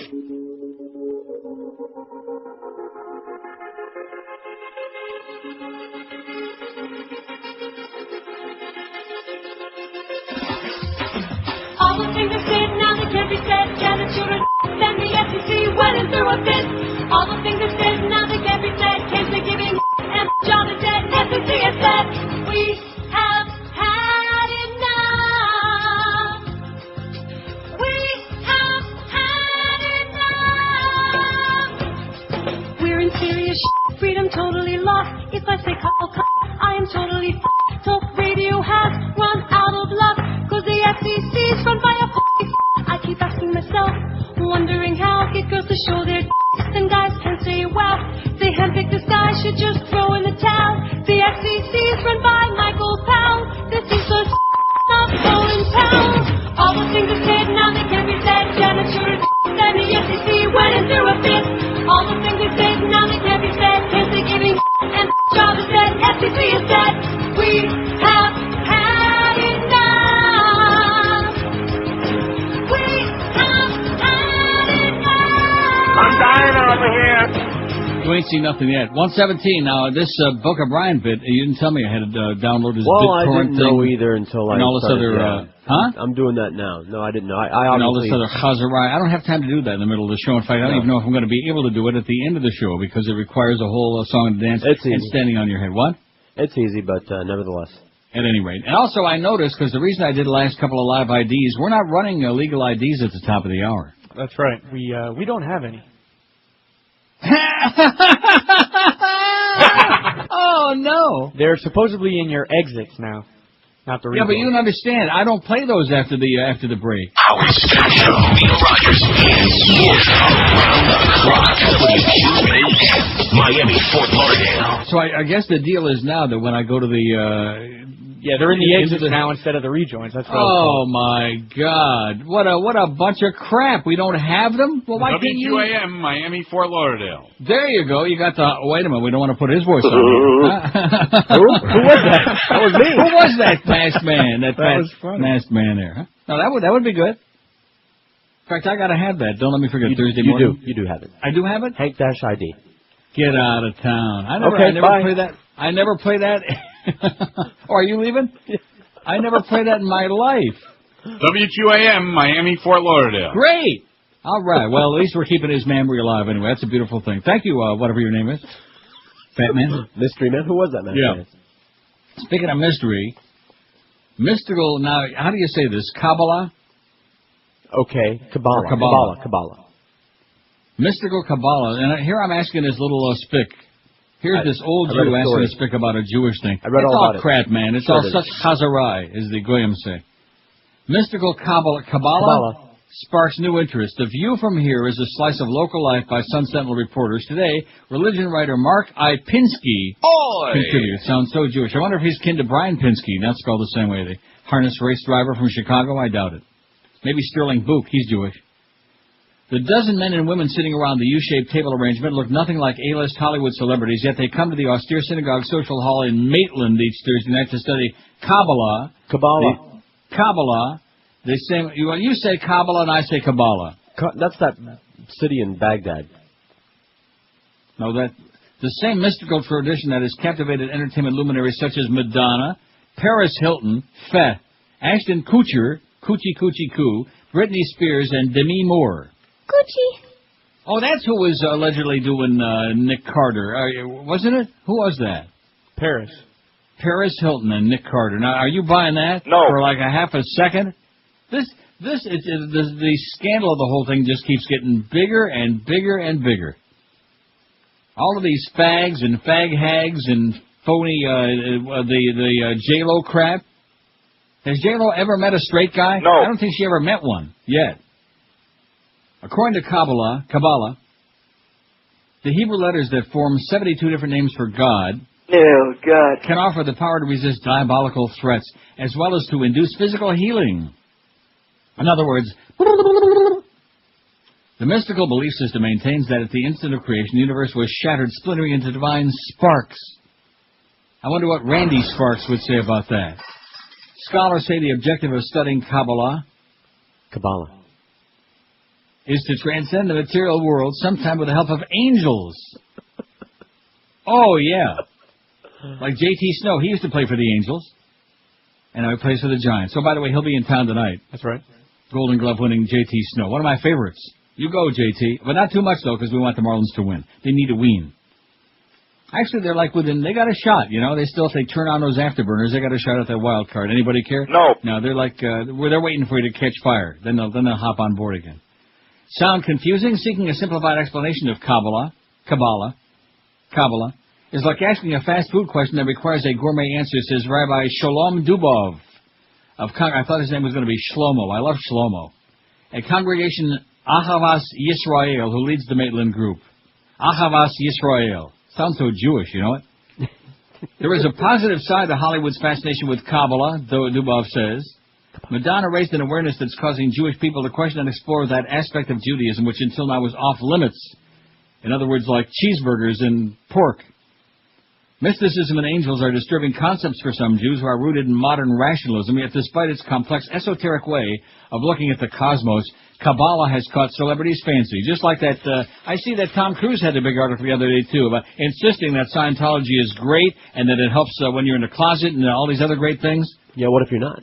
Well, and then hop right in. Hop aboard. Has caught celebrities' fancy years after drawing the attention and study of serious Jews and non-Jews alike. Ashley Masur, 25, of Altamonte Springs, says the recent notoriety is an embarrassment. I hate how that's all played into Hollywood, she says. Masur, an artist, first became attracted to the tradition years ago when her aunt sent her a book on the subject. It was exactly what I was looking for, she said. It was exactly what I was looking for. Don't you love that? Oh, yeah. You religious, you crazy people, you God Squad people, you bubble micey believers, what are you looking for? I have no line. Oh. Although Dubov and I know what I'm looking for, believe me. Although Dubov and his synagogue are Orthodox, those attending the classes come from all branches of Judaism, and non-Jews are also welcome at the one-hour session. Most members of the class are quick to say their interest in Kabbalah also predates the recent fashion by months, if not years. I was seeking more spiritual balance in my life, says Dr. Michael Zerovitz, 52, a Deltona dentist. I can't believe there's all these Jews around Florida, like one over here and a couple over there, who attends 2 different Central Florida synagogues. I thought this would be a way to learn more about spiritual Judaism. By contrast, Mickey Wilson, 57, does not attend any synagogue. The Longwood retiree who practices yoga and meditation was raised Jewish, but says she has no interest in organized religion. Well, you go, girl. I do have a spiritual life, she says, which is why she's drawn to the Kabbalah class. Kabbalah. The weekly meetings are a mixture of discourse, intercourse, and discussion, led by the Rebbe, who supplies a short handout of relevant readings. Light snacks are served on white plastic plates before the class begins. Certainly, I hope not trafe. And the soft sound of perking coffee provides a background for the session. I bet it's U-Band. For the most part, the atmosphere is relaxed until a pointer example incites spirited interchanges. The participant, what does that mean? I don't, it's just such gobbledygook. Like what are you looking for, man, with the wafers and the Holy Ghost and the Kabbalah and the Karbala and all this other crap? Jesus, God almighty. Oh, God. Man. You know, that thing about too many religious nuts, how's it doing on our poll? Here's the poll results so far. It's moving up. That because the president, even though he's an imbecile, he's also a religious nut. So that I think this should transcend all the other ones, and it ties in with the first two nicely. What is the biggest problem with America? The masses are morons. 293 morons. A president who's an imbecile, 227. Too many religious nuts, 70, which you don't find in most other supposedly civilized countries in the world. The other people raise 4 eyebrows when they take a look at America and see all the influence of these religious extremists, these fetus lickers, these stem cell suckers, these crazy people. 70, too many religious nuts. Lack of respect for each other, 29. Lawyers, 27. The media sucks, 25. Too many guns, 24. Healthcare, 20. We've lost touch with God, 18. Too many fat people, 15. Bad work ethic, 11. Sexually repressed, 4. And there are no problems now, up to 4 out of 771. Isn't that great? Don't you feel better? There are no problems. Right. God, I wish I had known that all along. I'd feel so much better. Probably live another 10 years. There are no problems. You can move back from that Canadian place. Oh, we're fine. Right. How's that queen doing? I mean, that one. How's the paper boy doing over there at Channel 7? Miss Stevens. Boy, it's a miracle that they got. In fact, every time there's a big storm, remember when we worked right next door to Channel 7 at IOD? Every time there's a big storm, you're for fear that that whole thing is going to like take off into flight, Channel 7 building. That would blow away. It floats. If you're on the Atkins, South Beach Sugar Busters, or any other low-carb, sugar-free diet, then head for Delights of West Boca. For years, these folks at Delights have helped thousands of low-carb dieters achieve their weight loss goals, and now Delights of West Boca is celebrating their 14th anniversary with special discounts of up to 50% off on low-carb products like Carbolite, Pure Delight, Carb Sense, and lots more. Lots mores. By the way, do you ever have a s'mores bar? Yes. They suck. You like them? They're okay. They're not great. They're not much. Disappointing. And as their anniversary super special at Delights right now, you can save half off all their Atkins brands foods and supplements. Don't forget their great selection of low-carb bakery items like cheesecakes, breads, rolls, and for your brownie hounds, delicious low-carb brownies. S'mores Pop-Tarts are good. I beg your pardon? S'mores Pop-Tarts are good. Never had those. Yeah, Oh, Pop-Tarts, that's for Goyam. Sure. And you can buy anything in the store, or you can buy it before you try it, or is it the other way around? You know what I'm saying. You can sample it before you lay out any cash. The staff at Delights knows low-carb dieting inside and out. They're open daily till 10. And don't forget their guaranteed lowest price policy on all Atkins, Carbolite, and Pure Delight products, too. Delights of West Boca will not be undersold. You'll find them on the northeast corner of Glades and 441, right next to Boston Market, or call them toll-free at 1-877-LOW-CARB, LOWCARB, or on the web lowcarb.com. Delights of West Boca, it's your official Atkins retail center. You're listening to Neil Rogers, exclusively on 560 QAM. Absolutely. She's oily and old. Looks like the Quaker Oats guy. Smells from the body roll mold. Barbara Bush has body down and eyefuls of her ice popped out. It happened when she realized she raised for criminal clout. Barbara Bush has body down tonight. And she's nasty, old and crafty, and she raised for poison nasty. She's atrocious and takes umbrage to anyone who says they want no boys. Walks like she's carrying a bowling ball between her thighs and has body down tonight. She doesn't mean to talk as if she's always surprised. She's wiggle when she talks. Barbara Bush has body down tonight. She gave us George Bush and Jeb Bush, not to mention Neil and Robin Bush. Filthy rich and fat, and smells just like the magic sauce on a Big Mac. Barbara Bush resembles Ernest Borgnine on a bad day with body down tonight. just dawned on me. I just figured out what's in that special sauce that makes it so tasty. Navel juice. Navel jelly. 27 till 2 at 560 WQAM. We got Kimba Beaucamper, the big man in sports, the giant in the sports industry, and for the Mad Dog. All right. Who works maybe 1 or 2 days a year. And then we got Joe Zagacki filling in. We apologize profusely for that, for the mysteriously disappearing Hank Goldberg at 4. Marlins on deck 6:30. Marlins hosted John 7:05 at the cap of the game. Here's Carlos in Hallandale Beach, who I think probably was the one that called before Chronic. Maybe.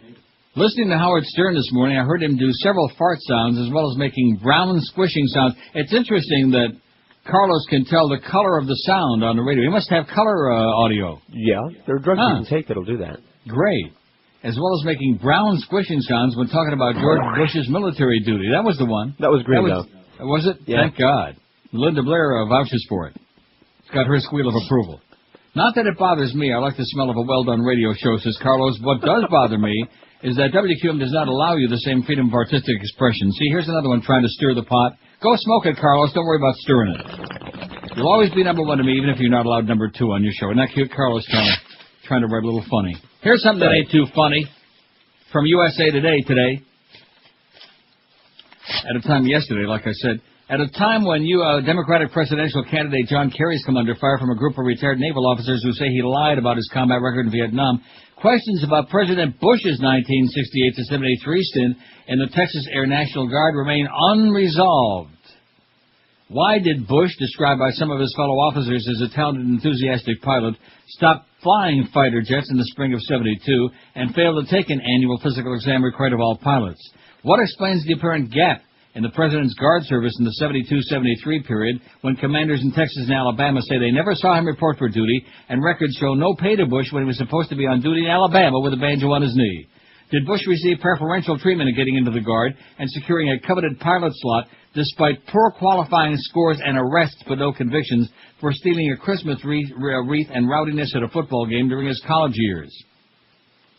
The White House has released hundreds of pages of records, but the files released so far haven't answered those questions. All of these things. Since the documents were released in February, at least a half-dozen news organizations, including USA Today, have filed new requests for Bush's military records under the Freedom of Information Act. In an email to USA Today last week, presidential spokesman Dan Bartlett said, "The President's authorized the release of his records. We are complying with all requests. Some are taking longer than others, but all will be addressed." Like maybe after the election would be a good time to tell him. Yeah. Timely. The day after would be good. Just like Arnold. Remember he was going to conduct his own investigation of all those sexual harassment charges against him after the election when he had time. Right. And they decided after he won the election in the landslide, I'm not going to bother with it anyway. I eat grapes. I'm a grape eater. I'm not going to bother. Although I'm glad that he cleared it all up for all those women that he groped and,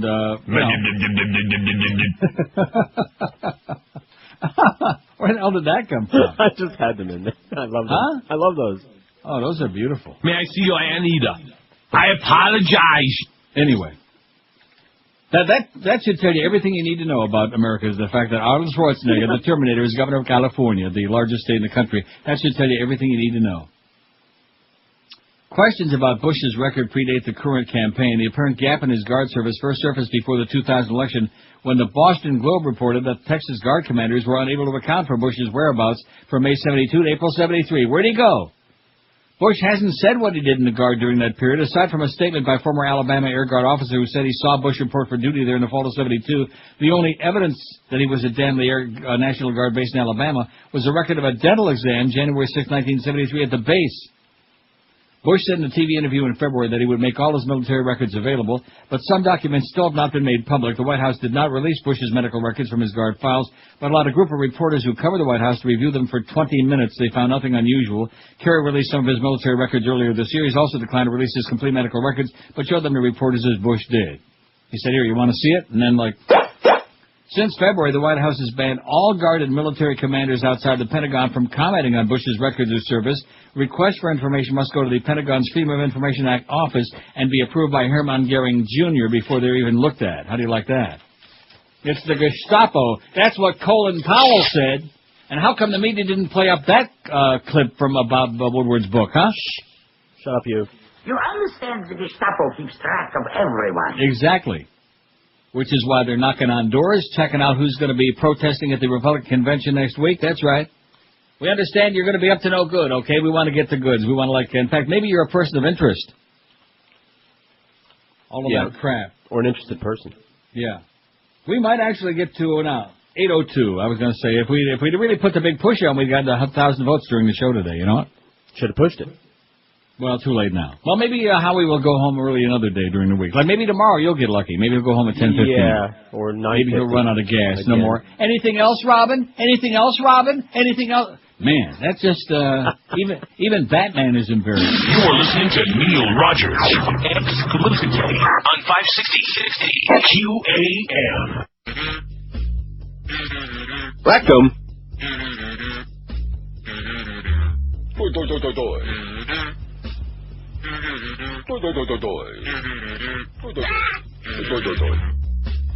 I am Mo Howard the David, decrepit and I'm ancient. All over my old face are blue and reddish, boys full face. I don't know why they hate me, or why they always rate me.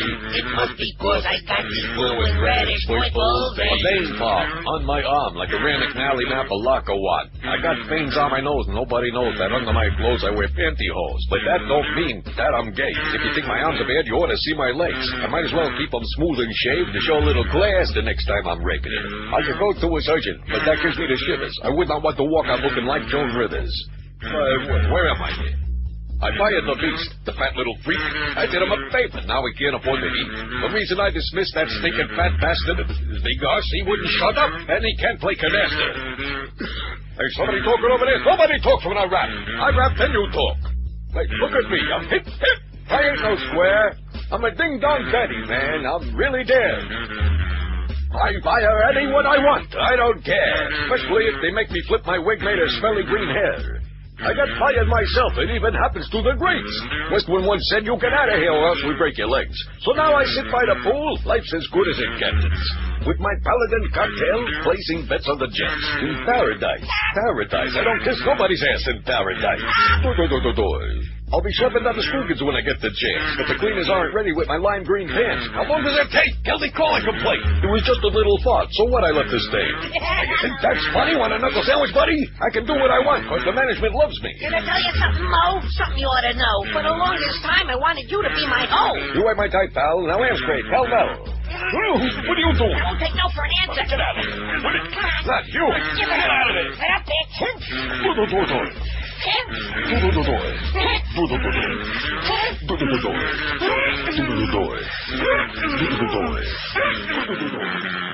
$145. Now, can you believe I actually found one of those that we can still play? I was listening really close. Yeah, I listened to it during the break beforehand, so just calm down.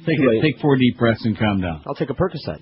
Look for the QM van today, 5 to 7 at the... Oh, Duff's got better stuff than that. 5 to 7 this afternoon at the Publix at 9951 Miramar Parkway. Stop by to spin the wheel for prizes and register to win a pair of Dolphins Titan tickets at the Presidente Beer Display. 5 to 7 this afternoon.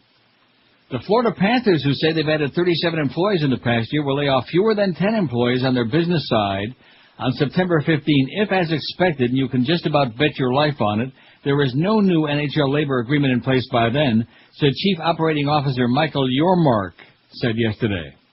But be sure and send them their money they want for the tickets. It's less than other teams are laying off, said Yormark, who informed his staff of the impending cuts yesterday. Because we moved our revenues in the right direction this summer, that gave us the flexibility to make minimal changes.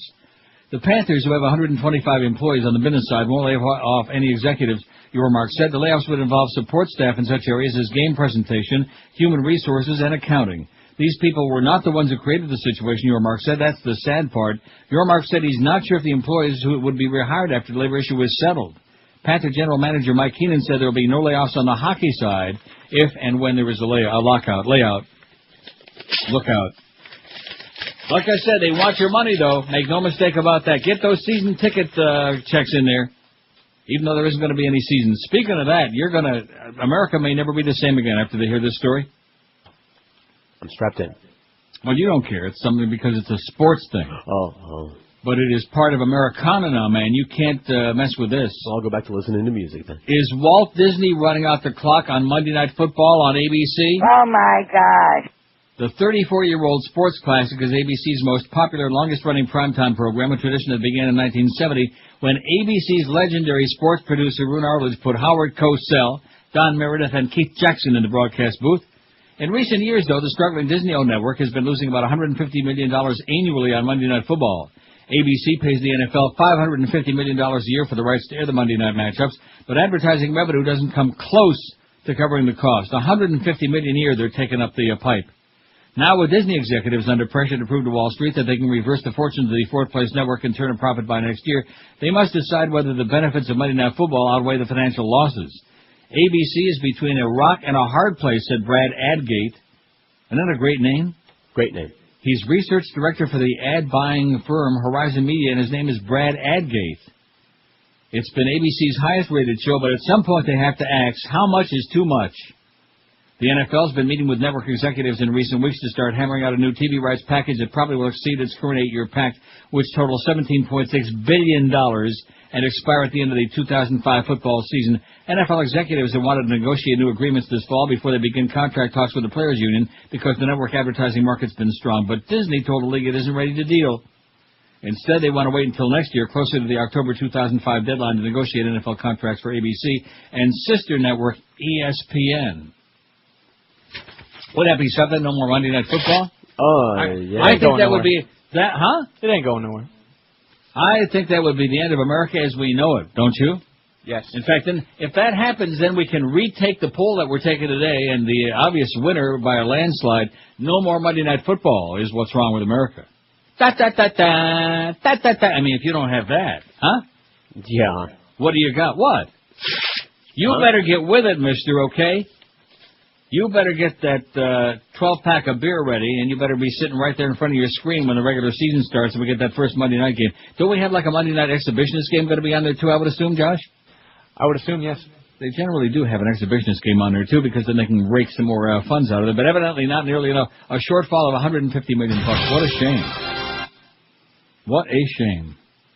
And you know who's in deep crap over all of this? Eisner? That's right. Our good, close personal friend. How come this thing keeps coming up on here? Boy, if you could see what's going on here. Oh, there it is. What? Huh? Well, I got to do these cues, you know. And now, maybe Clarence and Muff told me, in my old age, maybe I forgot that I'm supposed to use that legal ID at the end of each break. I don't think so. I think you screwed up, Clarence. I think that you're a program director like Josh Friedman is a etiquette expert. Like Jeff High is a fashion plate. The dinner plate. The only plate he cares about is the one that's got plenty of chow on it. That's all he cares. 3 TIAs in one weekend. Oh! Nice going, fat boy. It's been lovely knowing you, man. That's a pretty good sign that he's on the way out. I'll go to the funeral as long as I don't have to be a pallbearer. I'm going on that ferry. I'm hopping on the ferry. Again? And going right across the lake to Rochester to get some lilacs. I told him I'll send him right to his funeral. I don't do funerals, but I'll ship you some nice, beautiful purple lilacs from Rochester. What's the biggest problem with America? That's our poll question today on NeilRogers.com. If you tuned in late today, you missed a bonus on this show. 10:20 a.m. was the last anymore, Robin, and then they finally said goodbye. Well, you notice, even then when they say goodbye, there's always a couple of the guys in the 80-member cast who are like hocking around. They always got something. Like goodbye already, okay? It's like somebody like when your mother comes to visit, in your case, and threatens to leave, but she never quite seems to make it to the door. And you're thinking, okay, leave already, please. 845 votes. Yeah, we could have made 1,000 easy. The masses are morons, 321. A president who's an imbecile, 246. Too many religious nuts, 280. Just turned to 80. Lack of respect for each other, 40. Lawyers, 29. The media sucks, 28. And boy, does it ever. And let me say it again. It's Punta Gorda.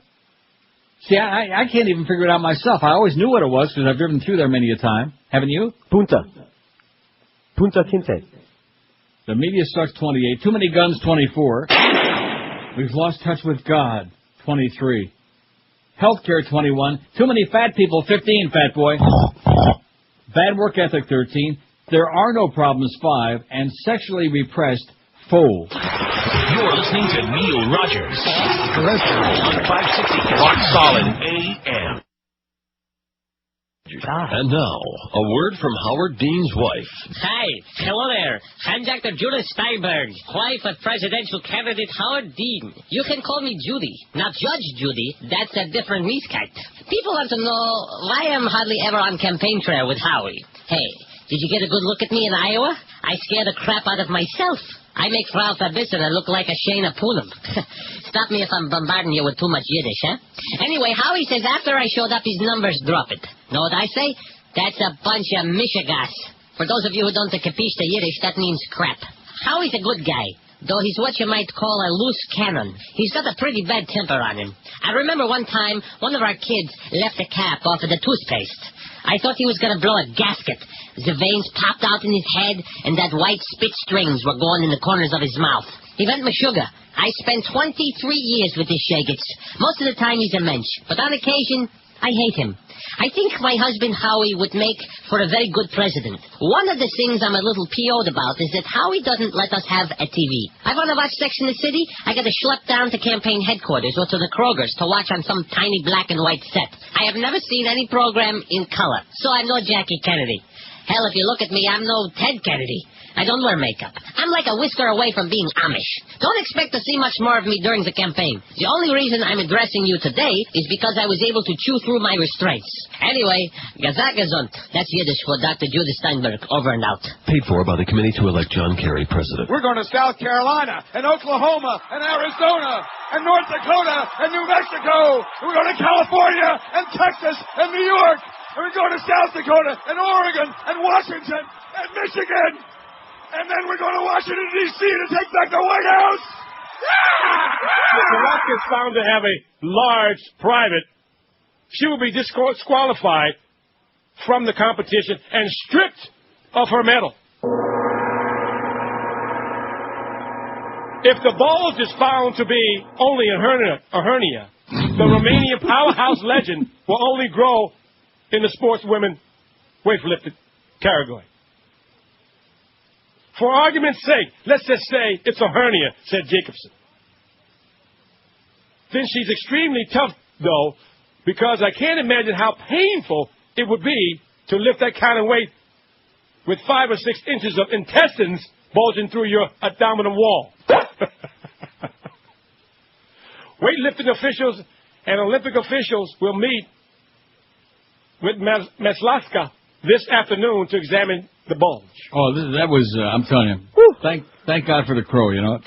What a newfound respect I have for our man, the Crow. In fact, I think the Crow in the afternoon, Hank and the Crow sounds good to me. Huh? I like that one. Exactly, the suspended Hank Goldberg as the Crow flies. Anyway, we got Kimba Bocapper for the rarely working too hard, what's his name, Jim Mandich at 2, and then we got Joe Zagacki at 4 for, what's his name, and we apologize. Bye, bye, bye!